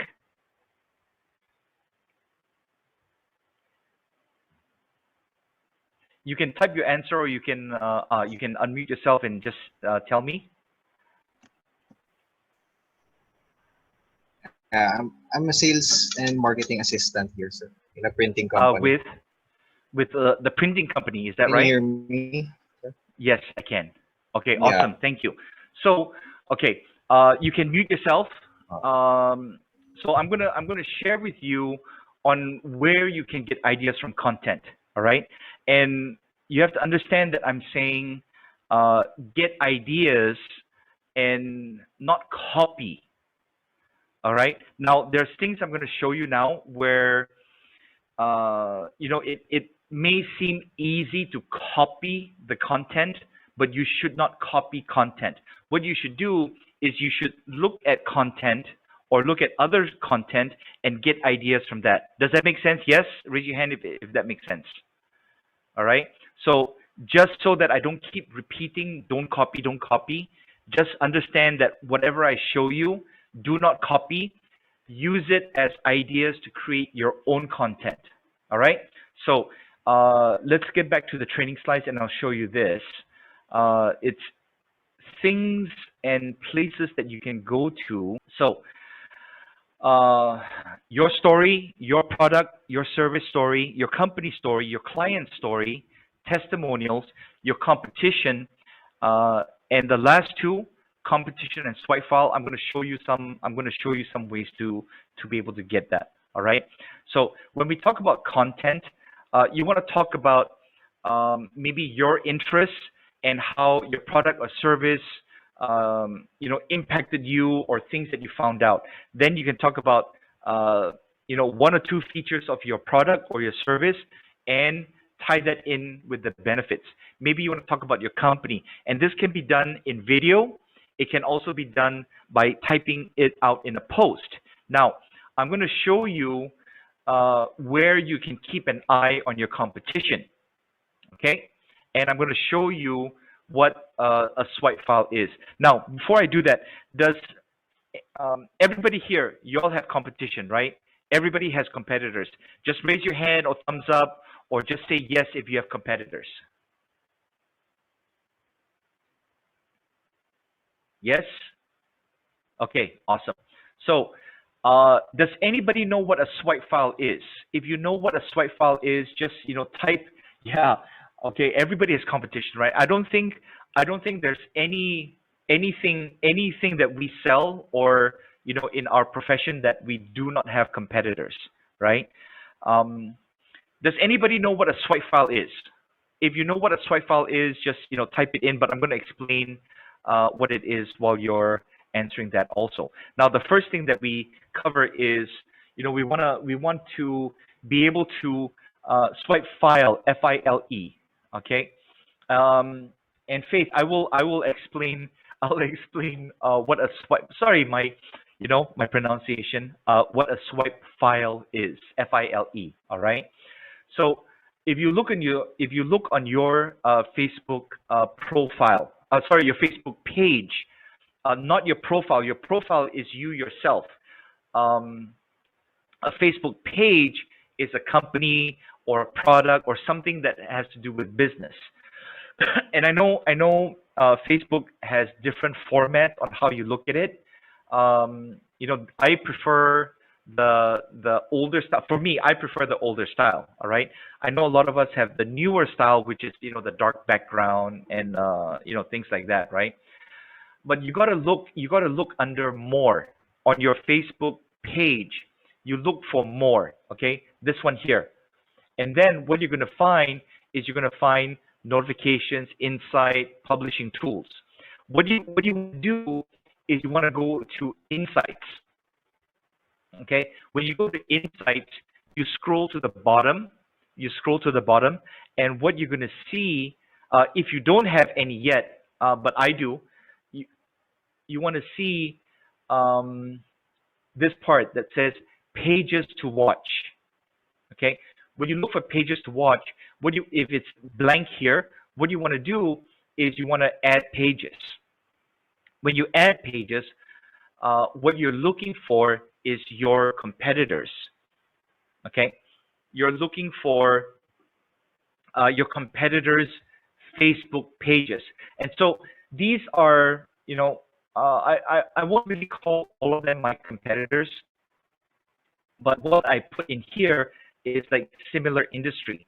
So each time you go to this part, you can add competitors, and what you do is you add pages here, and then you type in whatever the product or service is that you have, and then Facebook will come up with some examples in their search, and then you just click watch page or add page. Okay, and then they're going to come here.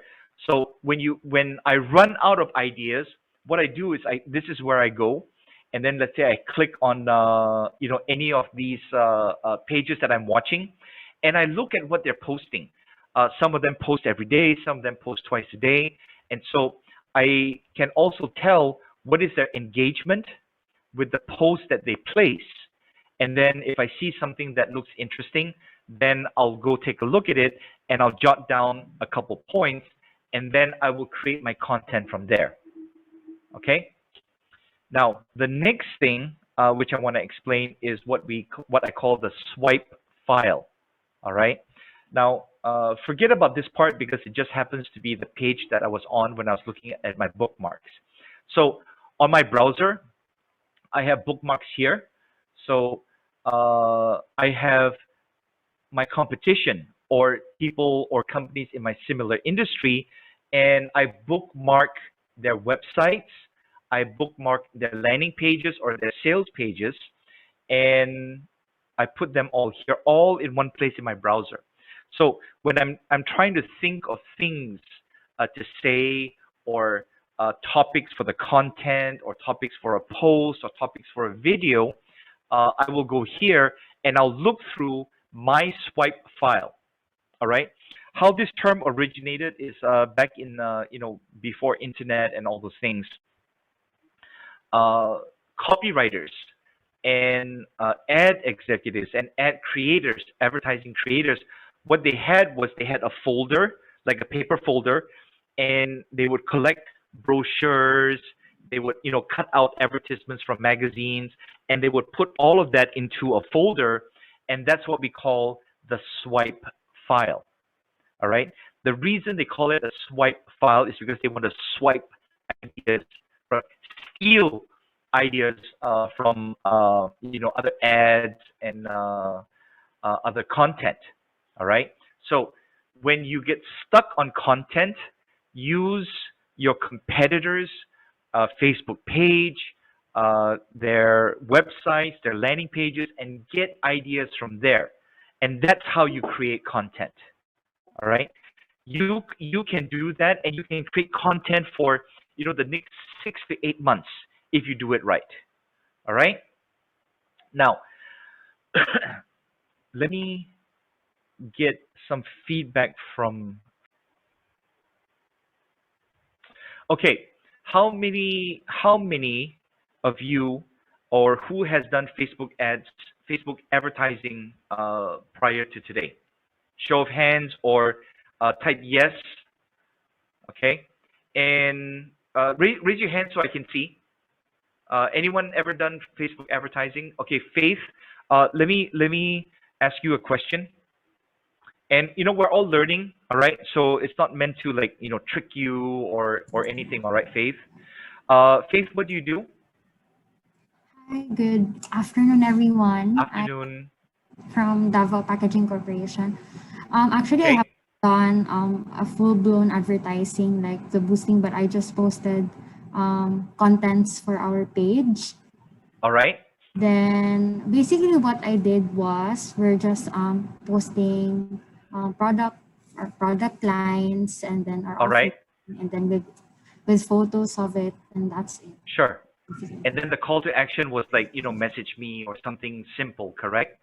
Yeah, you put all your social media details as well as Right? your phone contact number so that they can Okay, easily good. if ever they have questions. And what was the summary of results? Actually, a lot of people were calling us after because I put Mm, all our numbers, our sales marketing right. numbers, and then we receive a lot of messages on our Facebook page Right. as well. And then yeah, mostly all of which are mostly inquiries about Right. what we offer, Right. That's patient. that's actually a very good start. And then what happened after that? Excuse me. What happened after that? All the inquiries. What was the result? We actually had a few people who really set their orders. Actually, it wasn't an order yet, but Mm, they had us develop their items. They sent us factory cards for us to develop and design. okay. Um, Okay. I'm not sure if most already had made their orders, but I think we were able to give in return their factory cards, the one they developed because they give us what to develop Okay. for their product. And then that's Understood. I hear that. I hear that. Basically, what you're saying is that you got a lot of inquiries, yeah, and the ones that turn into sales were the people that were already looking for an immediate need to be fulfilled at that moment. Sound about right? yeah. Okay. And then there were probably a lot more, that were probably looking for something in how would I put it? In 30 days or 60 days or 6 months. Is that right? Yeah. Correct? Okay. So it's good that y'all got results, from that campaign. Um, but we're losing out on the ones that we need to get the information from to be able to turn those into sales in say 3 months or 6 months. Does that kind of make sense? Faith, yes? Yeah? Okay. And does that make sense to everyone else? This, what we talked about? Yeah? Okay. And was it Isabel? Isabel, did I say that right? Isabel? You also raised your hand when you said that you did a Facebook ad before, right? So can you walk us through that very quickly? Hello, good afternoon, everyone. I'm the brand communication assistant for the Whirlpool Oh, I'm Facebook so ad. sorry. You're very soft. Oh, hold on. My Yeah. electric fan is on. Okay. Okay, And hello. Kate or Jeff, I think Christina has a question on if we're on black screen. I don't think we're on black screen, right? Everybody can see me and we can see everybody else, right? Okay. Yes, no, we're not on black screen. Okay. Okay. Isabel, go ahead. Okay, so I handle the Facebook page and Instagram for Whirlpool Right. Philippines, and Right. we're still learning. Of course. We have tried collection ads, carousel ads. It's mostly for our campaigns for Lazada and Shopee, and also for Sure. our website. Yeah, so we Okay. direct the traffic to our website and through our Okay. Lazada and Shopee shops. Okay. Good. Good. And let's say someone goes to the Lazada Shopee that you direct them there and they don't buy anything. Do we know? Actually, a different team handles that. We have what we call alternative sales channel. So what the Okay. marketing department does is we direct the customers to alternative, the Sure. alternative. I yeah, Yeah. sure. I understand. What So what I mean is as for the data, we're still learning about the conversion rate because we're also okay. trying to explore Facebook Pixel. Yep. Yeah, because we're trying to connect to that. Because if I recall, we're still learning that we can determine if the customers add to cart or if Right. or if they actually make the purchase. So we're still Okay, trying got it. to learn that right now. Yeah. Okay. So, thank you so much for sharing that, Isabel. So, what we got from these two conversations is we're getting some results, but we don't know how much more we could be getting if we had a couple more things in place. Does that sound about right? Everyone, y'all kind of get that, right? Okay. So, um, what you need to do is you need to bring those things that we've been talking about so far up to this point. You need to add that into your campaigns.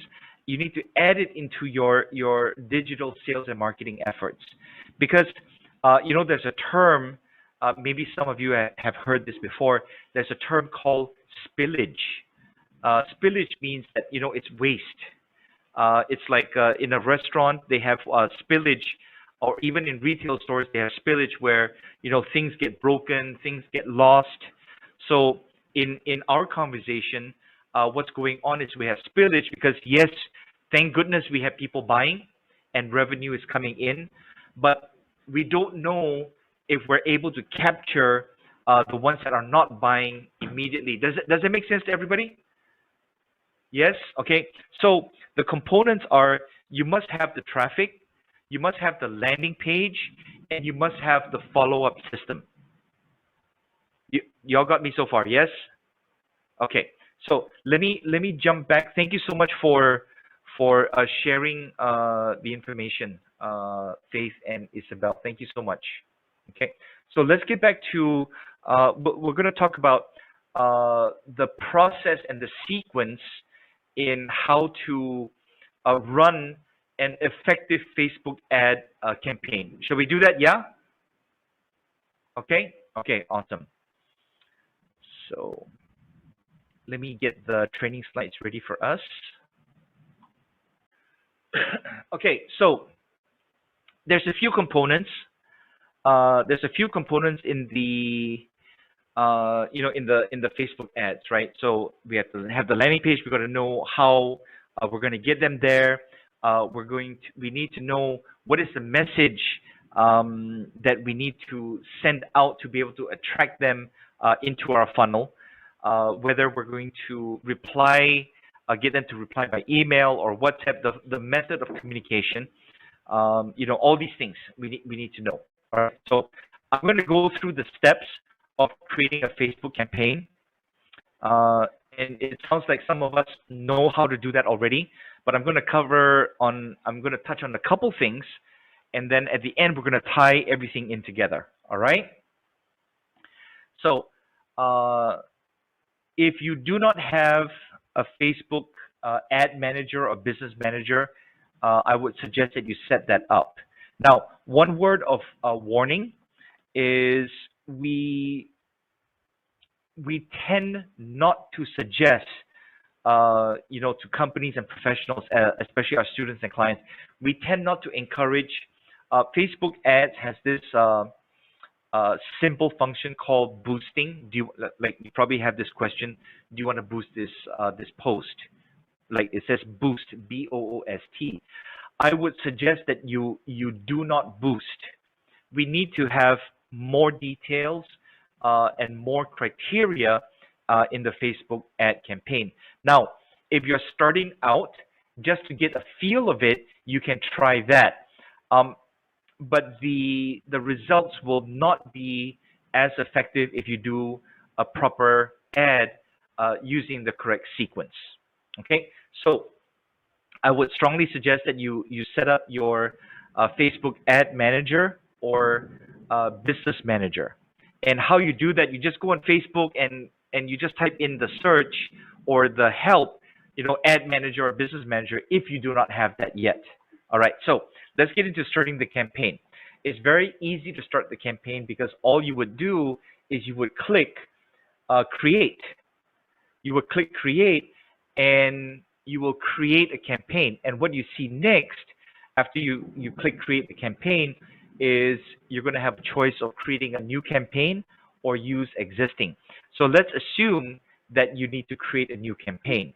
So you highlight that or you click on that, and then you just follow all the instructions. Now, the marketing objective most of the time, unless we get into like retargeting or Facebook pixels, what we want to do is we want to keep it simple. All right, we want to get traffic, especially if your landing page is able to collect information and tell people what the next step is. Now, I also will mention this. I created a video on the steps that you're seeing here. All right, and I will send that video to you. It's an instructional video for you to follow exactly, and you just follow the steps in that video that I will send to you, and you will be able to create your first or an effective Facebook ad campaign. All right, so from here we choose traffic. Okay, when we choose traffic, this is what we have to hit. All right, once we hit that, what will happen next is we're going to create a daily budget. Now, the daily budget, if you're starting out, I would suggest a minimum that you would spend on a daily budget is between 3 to 5 US per day. All right, 3 to 5 US. Okay, let's say three is about what, 150 pesos. Does that sound right? Okay, so I would suggest something like 150 pesos to 200 pesos, or 250 pesos, between 150 to 250 pesos a day. I would suggest that you start with that, because when you start with that amount, it's not too little and it's not a huge amount, and it'll start to give you numbers that you can analyze later on. And at that amount, you're going to get some results. Okay. So once you choose your budget over here and you click continue, or you actually have to change the name of the campaign. You want to change the name of the campaign different than whatever Facebook suggests, because Facebook will suggest a name. And the reason you want to make your own name is you want to make it detailed, so that if you have several ads running and you look at the title of the campaign, you know exactly what that campaign is. So make it as descriptive as possible. Okay. Now next, we go into ad set. The sequence for a Facebook ad campaign starts with campaign, then it goes to ad set, then it goes into ad. All right, and each one of those has different components that we need to focus on. So for the campaign, we focus on the budget and the name and the objective of the campaign. All right, so far we say that, okay, it's going to be 150 to 250 pesos. All right, we rename the campaign, and we want to keep this name throughout all the rest of the procedure. So we name the campaign Traffic Your Landing Page Campaign 1. In the ad set, we're going to keep it, but we're going to change this part so that it says Ad Set 1. Now, if you want them to go to a landing page, you would choose website. If you want them to install an app or send a message on FB Messenger, this is what you would select. If you want them to send you a WhatsApp message, this is what you would select. So these are the 4 options that you would have. All right. Keep the dynamic creative off. If you hear thunder, we're having a heavy thunderstorm right now. So please, I apologize for the thunder. I got no control over that. Okay. The next part is you got to create your audience. Okay, you can use either a save audience or create a new audience. In this case, we're going to create a new audience. So first is you decide on the location. Now, Metro Manila, we've done campaigns in the metropolitan areas of the Philippines, and I know it says here 25 miles. Yours might look a little different.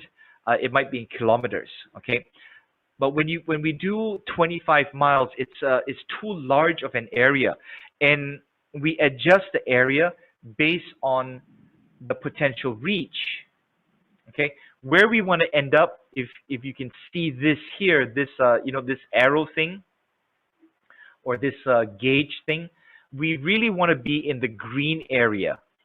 All right, um, and we want to be in the green area but closer towards the specific. And we want Facebook to tell us, yes, your audience is defined. Now this will give us the potential reach, 10 million. Now this is without any conditions, no demographics, no factors, and we can reach 10 million people in Metro Manila in a 25-mile radius. That's too many people. It's not specific enough. All right. So what we need to do next is we need to get into more specifics of our audience. Remember earlier in the early part of our session today, we talked about audience demographics, right? We talked about age, gender, location, profession, industry, interest, birthday, all those things, right? All those things would be here. Okay, the demographic, interests, and behaviors. And so on the same page, okay, we can start to say, okay, I want to target the males, the guys from the age of example 29 to 49. That's actually a big range. All right. Or I want to target the males, the men between the age of 25 to 29. Now, the reason we want to do that is because our message is targeting and talks to the people that are the men that are 25 to 29. All right? I think that makes sense, doesn't it? Right? Or you can go a little broader and you can say, I want to reach the men that are 29 to 39. Or I want to reach, depending on your product or service, maybe I want to hit the men and women that are between the age of 25 and 29. All right? And it really depends on your target demographic that we established earlier. Okay? Now, the next thing we have to do is we talk about interests, employment, profession, behaviors. These are all the things that you can put to fine tune the people that you want to send your ad to. It's almost like telling Facebook, hey, Facebook, I only want you to send my ad to people that are between the age of 25 and 29, and they all have to be men. And I'll use this example on the screen. They all have an interest or have read or have an interest in a book called Rich Dad Poor Dad, for example. Okay, if you're trying to hit, if let's say you're in real estate and you want to hit people that are investors, then you would put investors, and Facebook will suggest other demographics for you to hit or other interests or professions. If you're in insurance and you sell insurance package to single men, okay, that's one of your demographics, then that's who you would target with an interest in insurance. Facebook is not simply a social media platform, okay? Facebook is an advertising and marketing and database company. So you're telling Facebook, hey, I want to send this ad to this category of people, and I want to earn money from it. And Facebook will help you do that as best that they can based on the information that you give, because they want you to keep putting marketing budget with them. They're here to help you. All right? So the next part is let me go back to the previous screen over here. When we looked at this, when we said that I want to hit 29 to 49, all genders in Manila, Metro Manila area, plus a 25 kilometer radius, my target or my reach is 10 million. But when I started giving the extra conditions, with all these behaviors and demographics, it now comes down to 42,000. And where you want your campaign to end up is somewhere around 250 to 350,000. That's the potential reach that you want to hit. And I found that over the last 15, 16 years, and we fine tuned it over the years, and this is especially so this year and last year. If your budget is between 3 to 5 US, your potential reach should be between 250 to 350,000. Okay. If your budget goes higher and you keep it at the 250 to 350,000 potential reach, what's going to happen is that you're going to push this ad to more people in that range. Okay.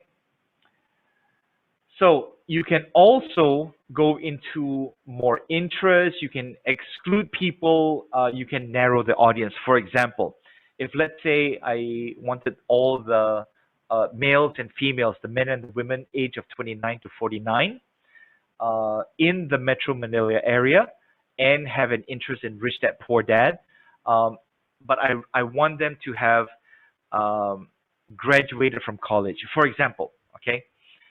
Then I would exclude people that did not graduate from college. All right?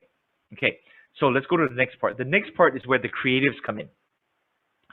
You got to tell Facebook where the originating business page is, and or which Instagram account that you want to use if it's already set up. Then you go into creating the ad itself. Now, there's a few key points here. Usually, what I do is I use a single image or a single video for every ad. If I want to use different image or videos for other ads, I personally do not use carousel. Okay, because what carousel does is that you can put different videos and different images, and then it rotates it. All right. But what we want to do is we want to find out which video works better, which ad works better. So if let's say I want to use two videos, for example, video A and video B, then I'll create the same campaign, but I'll go into ad set 1, and then I'll go into ad set 2 with a different video. Okay. I don't recommend collection. This starts to get really complicated and too many variables, into the, when you're setting up the campaign. So you can focus on carousel. So if let's say I want to put 2 videos in the carousel, I put the 2 videos in. If I want 1 video, I use the single image. Okay. Now the next step is, once we select that, then we hit add media. All right, or create slideshow. I would not recommend creating a video or creating a slideshow because you want to get all of this done and prepared. All right, so let's say you hit add media. As soon as you click add media, your account images will come up, whether it's video, whether it's graphics, those will come up. So you select your video or you select your graphic, and it'll pull in. Okay. So let's say this is the graphic that I selected. It gives me this information. Okay. And I can edit the size of the graphic to suit more places that I can put it on Facebook. I tend to use a certain size. I don't like it to go into certain areas in Facebook. And what I mean by that is, I don't like to interrupt videos. I don't like to, I like to stay in the news feed, and I like to stay on the right side of the screen, and I like to go into Instagram. So those are the areas that I select, which you can actually tell Facebook, I want my ad to be shown in this area, and this area. And you see that option when you start to do that. Okay, so then the next thing that we have is oh wait, let me go back one screen here. Okay, we're fine there. Then let's see. We put the content in. We choose the call to action, whether it's learn more, book now, sign up, more details, or if you had chosen WhatsApp or FB Messenger, it would say send message, or it would say click to WhatsApp. All right. So the Facebook Pixel is very interesting. If you are not using Facebook Pixel, the only reason you're not using Facebook Pixel is because you don't know how to use it. All right. Using a Facebook Pixel is out of the scope of our discussion today, but I will send you information, and I will explain to you how you can get that. I'll send you information on Facebook Pixels, because just that explanation alone would probably take, a simple explanation would be, like 10 or 15 minutes, but to do it the right way, we probably need about 2 hours just on that one topic. Now, when you create the ad, once you put in the text and the headline and all those things, then I'll show you an example here of what one of our ads looks like. Okay, so if you look at this here, this is the whole ad which I expanded, because your ad view would not show all of these things when someone looks at your ad on Facebook. They got to click the see more to be able to expand to this view.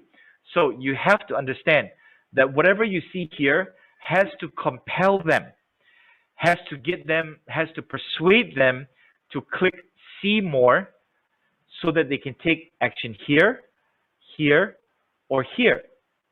All right. And then if we come back one step, the picture, this is a graphic, the picture has to encourage them to, as they're scrolling on the phone, it has to tell them, hey, you know what? Take a look at this. All right. So, our pictures are not, simple, just standing there, sitting there. We're doing some kind of action that makes the eyes go, hey, what is this? All right.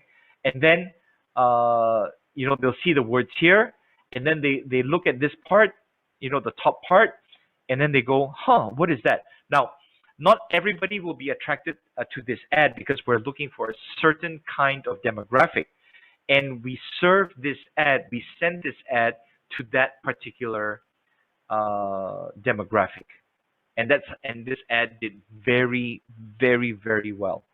Okay, so when you do your advertising on Facebook, or you're posting on Facebook, you must attract attention in the right way, right? You must follow a certain sequence when you're posting, okay? And then the next step after that is, once you run the ad for 2 days or possibly 3 days, then you need Facebook will give you the analytics of that particular ad, and if you find that you're not getting results, you know what, stop the ad, don't waste any more money, and try another one. So at about 150 pesos, 3 to 5 US a day, $3 a day, you can test all these things. Okay, I would be very, very hesitant to tell you, hey, yeah, you know what, create an ad and let's put 100 US a day, unless you've tested all these ads at some point, at some point before. I'm going to share this with you. Okay, it's a comment, or it's actually a couple of messages that I got from a client of mine. They're in the financial education industry. We actually did a whole training series for them. We also took over their Facebook advertising and their Facebook marketing. All right, and so we did a two-prong approach where we taught their sales team how to have conversations with the people that inquired into through their ads into their company. So the inquiries were funneled towards the sales team. I think just like how Faith, you mentioned that earlier, right? Or was it Isabel? I think Isabel, right? Or Faith, either one, right? So this is what he said. Their closing ratio used to be about 10%. 10% closing ratio, and when we started doing all these things for them, it turned into 75%. 80%, 81%. All right, and this was in the last part of last year. That we tracked the results. Okay, and we actually overachieved on his 1,000 packs, 1,000 clients that you see on his message, because that was done. He sent me the message like around July, August, around there. All right. Um, what I'm trying to share with you is that you must do these things that I'm asking you to do. The things that I share with you today, if you start doing that right away, one of the things I can literally almost promise is that you're going to see an increase in your results. All right, and you won't be unique because we get comments like these all the time.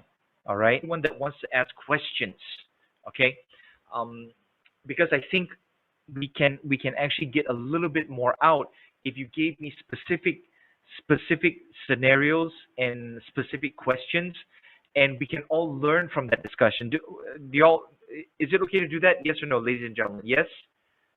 Yes? Okay. So, uh, Kate, if you can help me, if somebody has a question, they raise their hand. If they want to ask me, we can take it this way, like talking here, or you can type your question in the chat, and it can be as specific as possible, or you can say, "Hey, we did this, and then this is what we did. This is the results we got. How can we do it better? Can we do something like that?" Okay. Coach Chris, okay, before we do the Q&A, I just have some announcement to make. And then right Mm. after, we'll move on to the Q&A portion. Is that okay, What? Coach? Yes, boss. No problem. Okay, there you go. Okay, so now we're ready to move on with the question and answer. Coach Chris, I have Awesome. here some questions. I'd like to read them Sure. here. This one is from Suzanne. What is the difference between an FB ad campaign and ad boost? Okay. All right. Before I get into the questions, oh, can we unshare that screen right now? Seconds, and we try not to go longer than that because people's attention span is very short now, right? Okay, and so uh, when we talk about a 60-second video and we have the script for it, right? We normally take that script and we put it as the content of the post. And then if you want to do something that is a little bit better, a little bit more effective, is you take the script and the content of the post and you make it into subtitles or captions on the video. That way, because how many of us on our Facebook, whether it's on the phone or the computer, where the volume is off, and we have to actually click on the volume to make the volume to hear what the video is saying, right? So we always try to put the subtitles or the captions so that people can watch the video and they can read the words without hearing the sound. So there's no real engaging one-liners or three-liners for a post. We got to go a little further than that. There's a TV show from several years ago called what is it called? Mad Men. It's called Mad Men, and it was about these ad executives in the 60s. And so they all came up with one-liners for the products. The one-liners. One-liners nowadays doesn't really work in our environment, in our society. We need to go more rather than saying I want to sell everybody. Instead of saying I want to sell everybody, I want to sell. I want to get a good relationship, and I want to sell, and I want to service this particular kind of person. Rosemary, does that kind of answer your question? Yeah. Yes, So thank you very much. you're welcome. So we wouldn't say something like you're in property, correct? Property development, right? So we wouldn't say Yes, something yes, like yes.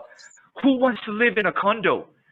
We wouldn't say that, right? We have to be more specific. Does that make sense? Yes, yes, yes. Thank you. Okay, awesome. Kate, do you want to get the next question?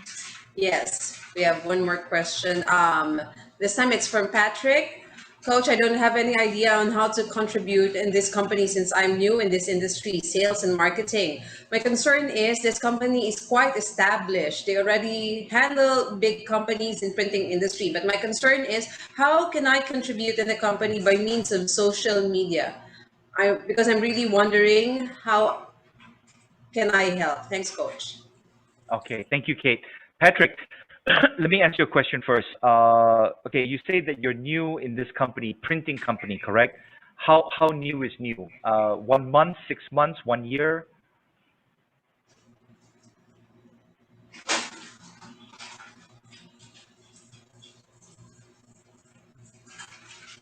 You can One talk. 1 month, coach. 1 month. 1 month. So still okay. Yeah. Uh, so you're a baby in the sales industry or in this company, right? Yes. How about before this? Were you in sales and marketing before this company? No, I was in aviation industry, sir. That's why Okay, I'm all right. quite new here. Okay, no problem. I will share before I answer your question. I will share with you my quick experience on how I got into sales. So I've been in sales and marketing for about 30 years. 30 years is a long time. Some of you are not even 30 years old, right? And I know some of you are thinking, "Wow, you got into sales when you're less than 10 years old." No, I'm 51. All right. And when before I got into sales, I had other professions as well. I didn't do good in school. All right. In fact, I was pretty terrible at school. I was in the military. I was in the military for 6 years. And then before I went into the military, I worked in a factory. So I was a bad student, work in a factory, military for 6 years. Okay. And then I worked on my uncle's farm. So I was a farm hand, a farm laborer. And then I got a job at a tire shop where I was the guy changing tires before I got into sales. All right. And I will share this with you. Everything that we talked about today, all the things that we talked about today, none of the things that I talk about require talent. That's weird to say, right? All the things that I shared with you today and throughout my whole career in 30 years in selling and marketing, I will tell you that I have no talent. I have talent in some things, but in the things that's my profession, I actually do not have talent. It's not like in this in singing where it's like you to be a singer, to be a professional singer, you must have some talent in singing, correct, Patrick? Okay, but in sales and marketing, you actually do not need to have any talent at all. And the reason that I can say that is because before I entered the sales and marketing profession, I had no talent. What I did was I learned skills. Okay, everything that we talked about today, from the Facebook ad to the posts and the creatives, was I seriously doubt there's anything that I said that, oh, you have to be a talented copywriter, you have to be a talented graphic artist, you have to be talented at video editing. I never said any of that. What I did with everyone that I shared with everyone today is I gave you all steps, procedures, and systems that you don't even need to go and become a genius at. You just follow those steps. All right. So to answer your question, your company hired you for a reason. Your company hired you to be able to generate, to get leads and prospects and turn them into clients. Okay, and there's something nice to be said for having big clients, but there's also something nice to be said about having a lot of smaller clients. You see, the problem with a lot of businesses is they say, oh, I want to get this big client, and let's say you lose one client, then 30% of the company's revenue is gone. All right. But if you have a bunch of smaller clients, even if you lose one, the rest can still cover up. So what you should do is, especially since you're starting out, I would imagine that you are hardworking, you have work ethic, and you have a willingness to do the work and to learn. Am I right? Okay. Yes, sir. So if that's the case, then I would suggest that you use your social media, the things that we talked about today, and show your sincerity, and talk about the features and the benefits that you can provide to a potential client through your company. Okay. And the social media in your case can be as simple as using your own Facebook profile to draw, or to increase or to get some inquiries, um, to at least start a conversation. One of the things we did not cover today is Facebook groups. Okay, because that's a whole different skill, a different kind of skill. However, uh, maybe I can ask everyone this question, and you can, just shout out the number or type the number in the chat. Type the number in the chat. How many Facebook groups are you a member of? Just type. Is it 5? Is it 10?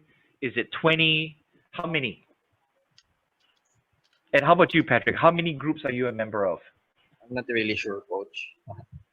Roughly 5, 8, 20, 30. Rosemary, 10. Rosemary, I would imagine that you're a member of like maybe property or investment or real estate groups. Is that right? And NGO groups. Okay, NGO groups. Okay, awesome. Now, anybody else want to tell me how many groups that you're a member of? It doesn't matter what the answer is. Okay, so while you're thinking about how many groups that you're a member of, maybe I'll ask you this question. Does anybody want to guess how many groups I am a member of?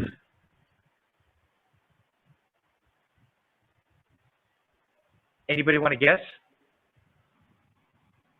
More than Patrick? 100, coach. Yeah, more than 100. Yes, Kate. More than 100. Yes. Actually, almost 500. Okay, and all these 500 are appropriate to my business and my profession, and I post in those groups every week. Wow. I don't go out and say, hey, you know what? This is my business. If you need printing, give me a call. I don't post like that because everybody posts like that, right? What you have to do is you have to give suggestions about your industry in all those groups, and join the groups where you see. One of the things that I shared with you all earlier in the steps is in the demographics, the right side was green and the left side was white. One of the things in the white criteria was, where do my customers hang out? Okay, so Rosemary is a member of NGOs and property firms, investment firms, or in pages, right? Because that's where your potential customers hang out. All right, you got to know where your potential customers hang out, and then you have to post. Okay, you, Patrick, can post about, I helped this client. This is the he came to us with this request, and this is the end result of the printing. Does that kind of make sense? Okay. Yes, no, Patrick. Yes. Okay, awesome. Do we have any other questions? Because if we don't, I want to share a couple of resources with you very quickly, and then we can come back and ask questions. And then, Kate, if you want, if you, I don't know if we have any more games. I sure want to play a game later, but I'm just kidding. Okay, so okay. So there's a question here.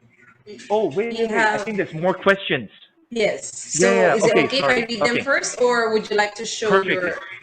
Okay, No, we'll take the questions first. Okay. We have this one from Patricia Ann. How can this lecture be effectively applied to a hospital business since our services are mostly for ill people? Okay. Let's see. Hospitals make money when they treat people, correct? Right? Is that right, Patricia? Is it Patricia? Yeah. Patricia, are you around? Where's Patricia? Yes. Okay. All right. Let's see. Okay, so hospitals make money when they treat people, but you're limited in the number of beds and the space that you have, because you can say a hospital is a service, whatever that is. Okay, whatever that is, but a hospital is also a business where we generate revenue, right? So we actually help a couple clinics, medical companies. Let's see, I think in 4 different countries. Okay, what we did was, they said that, hey, we want to focus more on the preventative. All right, because if you think about it, a hotel has a limited number of beds, and those beds has to be rotated, and revenue has to be generated from them every single day.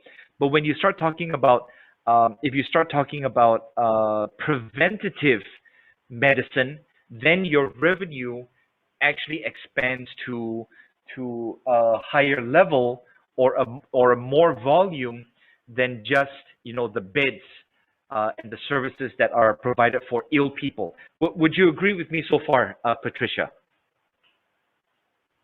Yes, no? Okay, so she says yes.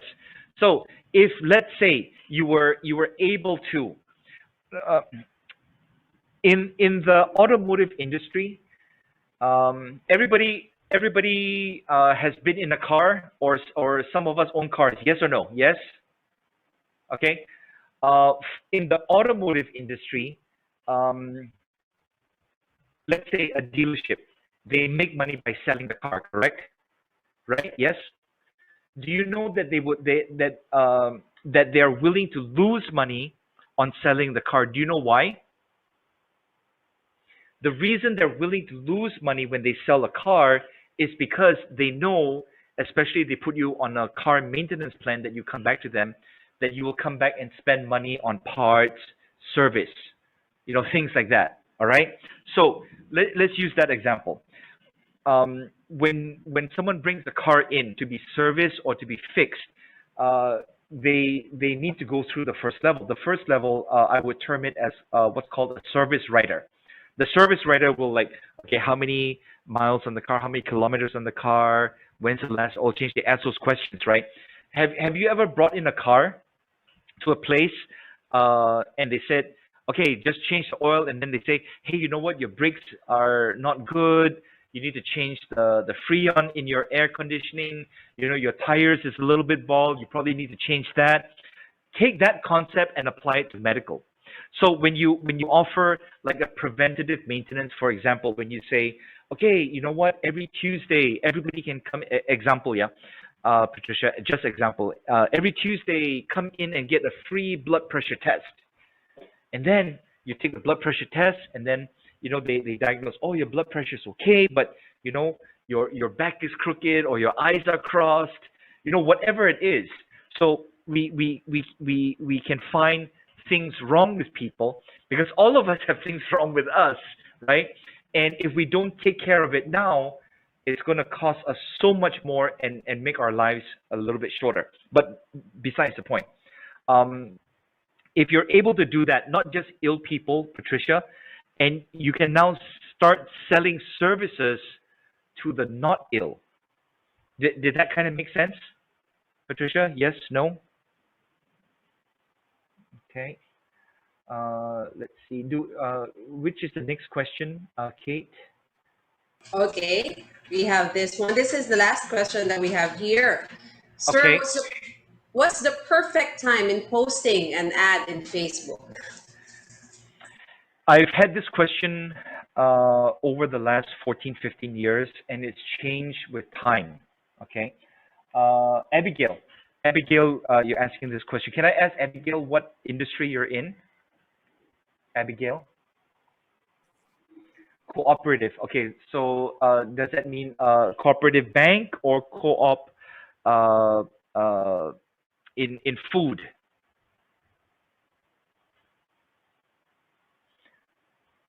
Lending. Okay.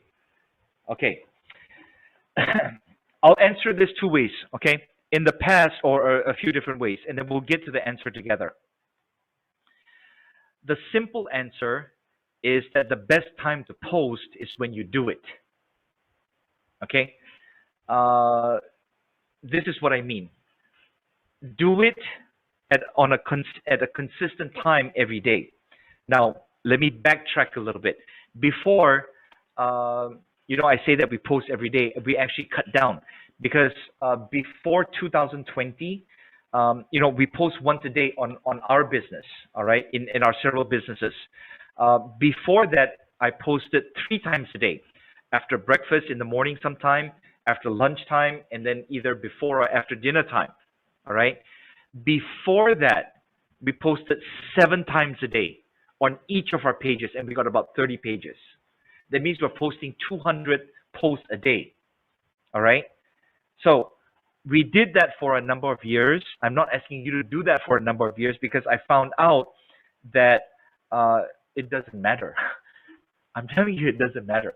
There's people that will say, "Oh, you got to post between this time and this time, then LinkedIn this time and this time." It doesn't matter. What matters is that you do it at a consistent time every day. You try it this week. You try it for 3 or 4 weeks, and then you test the engagement. The engagement would be, and you're talking about posting. The engagement is like when people start to like the page, or when they start to comment, or when they ask a question. So you got to gauge that. Now there is a tool in Facebook. We don't have the time to go through it right now, okay? But you can search for this tool in Facebook where you can check your level of engagement. So, for example, you could post at, for example, you could post between 9 and 10 o'clock for this whole week. Next week, you try between 1 and 2. And then the week after, you try between 6 and 7, for example. Then you go into the Facebook analysis tool. You know what? In another email that I'll send out, I'll show you exactly where to find this tool. In fact, let me write it down so I don't forget.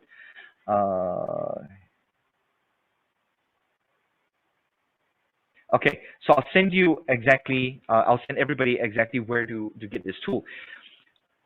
Facebook will tell you your post when is it getting the most engagement, but you have to do it first. So once you find out when is the best engagement, then you focus on that time. However, I will tell you that the 2 best times to do it are in the morning, sometime between 8:30 and 10:30, and sometime after dinner time between 7:30 and 9:30. Okay, those are the best times that I've found for most industries. Did that kind of answer your question, Abigail? Oh, most welcome, Abigail. Most welcome. Do we have any other questions? So far, those are all the questions that we have, Coach Chris. Okay. Okay. All right. Awesome. So, with your permission, Kate, I'll run through the resources that we have. That's okay? Yeah. Okay. Thank you. Let me do this. I want to share three things with everyone very quickly in the final few minutes that we have. Ariva has a masterclass on the 29th of April that I will be sharing information. When we started this session, I said that digital is not the only answer. You need to do online and offline. Now, my proficiency, my experience has been in sales and marketing for 30 years. And what we've done is we've taken the online and the offline and we put it together. All right. And today we're talking, we talked a bit of the offline, in the persuasion and the benefits and things like that. But we also are extremely good at doing the offline part. Now, the offline part, one of the ways to generate leads is to cold call and get people on the phone and to take action to generate leads and to sell over the phone, because right now we have to sell over the phone, right? Okay. Then the next is what I call is the done for you campaign, and I'll explain that in very quickly. All right. The done for you campaign is that we'll have a conversation, we'll have a consult, and I will share with you exactly what you need to do in order to have a more successful campaign for you in your business with your product and service. Now, this is the Done For You campaign consult is free, is a free conversation. It's a 30-minute conversation on Zoom, and I will tell you exactly what to do. Now, at the end of the conversation, at the 30 minutes, I will share with you, you know what, this is how we can contribute, and I'd like you to hire us, of course, right? But if you're able to do it on your own, I will tell you, I will not force you to buy anything from us. We don't need to force anyone to buy anything from us. All right. Now, the third thing is a digital marketing ebook set. All right. And so we normally sell it for about 39 US. I have it on special sale for under 10 US. All right. So let me cover this very quickly, because you should have it in your handouts, and when you get this PDF, when you request for it, you'll get it as well. Now, the offer one, we are doing the telesales masterclass on the 29th of April. You can click on or you can scan the QR code, and you can get information from there. And I'm going to ask Kate and Irish to follow up with everyone, because I would like to have you join us on the 29th. Okay, 29th of April. Now, the Done For You campaign, it's a free consult. We need to have a conversation. It's not like automatically you get in. And what you need to do is you need to scan that QR code, and you need to check my calendar and book a 30-minute slot with me. And my calendar takes care of all of that.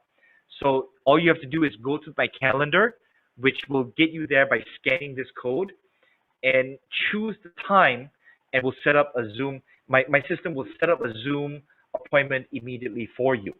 Okay. Now, the ebook set, we used to sell it for, actually, I think around 50 US. It's 6 books, and it goes into detail on social media marketing. It goes into detail on Facebook marketing. It goes into detail on Instagram, YouTube, LinkedIn, and how you do email. All right. And I'll share those links once I go through the additional apps and tools that you will need. I promise you that I would tell you about the platform that you should use to do your landing pages. All right. I'll send the link for that. You get a 30-day free trial. Now, the online calendar, I will send you the link. You use the free version. It's more than enough. Okay. Hootsuite. Now, what I use Hootsuite for is to schedule all of our posts. Going to Facebook, you can schedule posts, but it's so much easier if you just do it all at once. Hootsuite is 10 US per month, but if you only have 2 or 3 Facebook business pages, get the free account. The free account, to sign up for it, you cannot find it. It's hidden. Because if you try to look for it on your own, it will give you a 30-day trial. Then you got to pay after that. But I'll send you a link so that you can get a free trial forever. All right. Then you must have your Facebook ad manager. I think, let's see. I think Faith said something was the business manager is new to me. You know what? Take a look at that. It's gonna make a huge difference in the business. All right. And I want to share my final thoughts of the day. Unless we have questions when we're done with that, please all questions promptly. I challenge you, because when you get the email from me, when you get these free gifts from me, what's going to happen is you'll have my WhatsApp, you'll have my Viber, you'll have my phone number. I answer every single email, every single message, every single question as best that I can within 2 hours. All right, 2 business hours. But I don't promise that. What I promise is that I will answer everything within 24 hours. But my commitment to myself is that I will answer it within 2 business hours, unless I'm in a training, or if I'm in a seminar workshop, or I'm in a meeting, or I'm sleeping. Okay, but I do the very best that I can to answer within 2 business hours. The next is this. Don't rely on just one ad. Don't rely on one meeting. Don't rely on one client. Don't rely on one deal. You must have more. You can use Facebook and digital marketing to get more leads and prospects, and use your selling skills to get more deals. You become more successful. Don't rely on one. All right. And the final thing that I want to share with you is that the things that I shared with you today, I promise you it works. You need to learn them properly, and you need to practice it, and you need to implement it. That means you must, you must, you must, you must, you must take action. Okay. And here's what I'm going to do now. I'm going to put in the URL. Let's see. Yeah, I'll put in the URL where you can get your the free gifts that I promised. Let me put it in the chat right here. Let's see. Send to everyone. And I encourage you, please click on this link ASAP, and I'll send you out the slides. I'll send you out the resources that I promised you, and I will send the additional information that I promised you over the next couple days. All right. And if you have your handout, you can scan it from there. Use your phone and scan. It'll bring you to the page where you can request for these things. All right. So it's 5:01 right now. If we have questions, we have questions. Because my time is yours today. All right. So I can turn it over to Kate. And I want to thank all of you for paying attention. I want to thank all of you for doing me the courtesy of answering my questions. It's really, really appreciated. And I want to tell you that it doesn't take talent to succeed. I am living proof of that. Okay. What I have is an ability to learn skills, learn and practice and implement. You must take action every single day. You must take action every single day. All right. And I want to thank everyone for being here on this session. I deeply appreciate each and every single one of you. And thank you, Rosemary. Everybody stay safe, and blessings for all of us. If you have questions, just type it in the chat, but I will turn it over to Kate. Thank you so much, Kate. Thank you.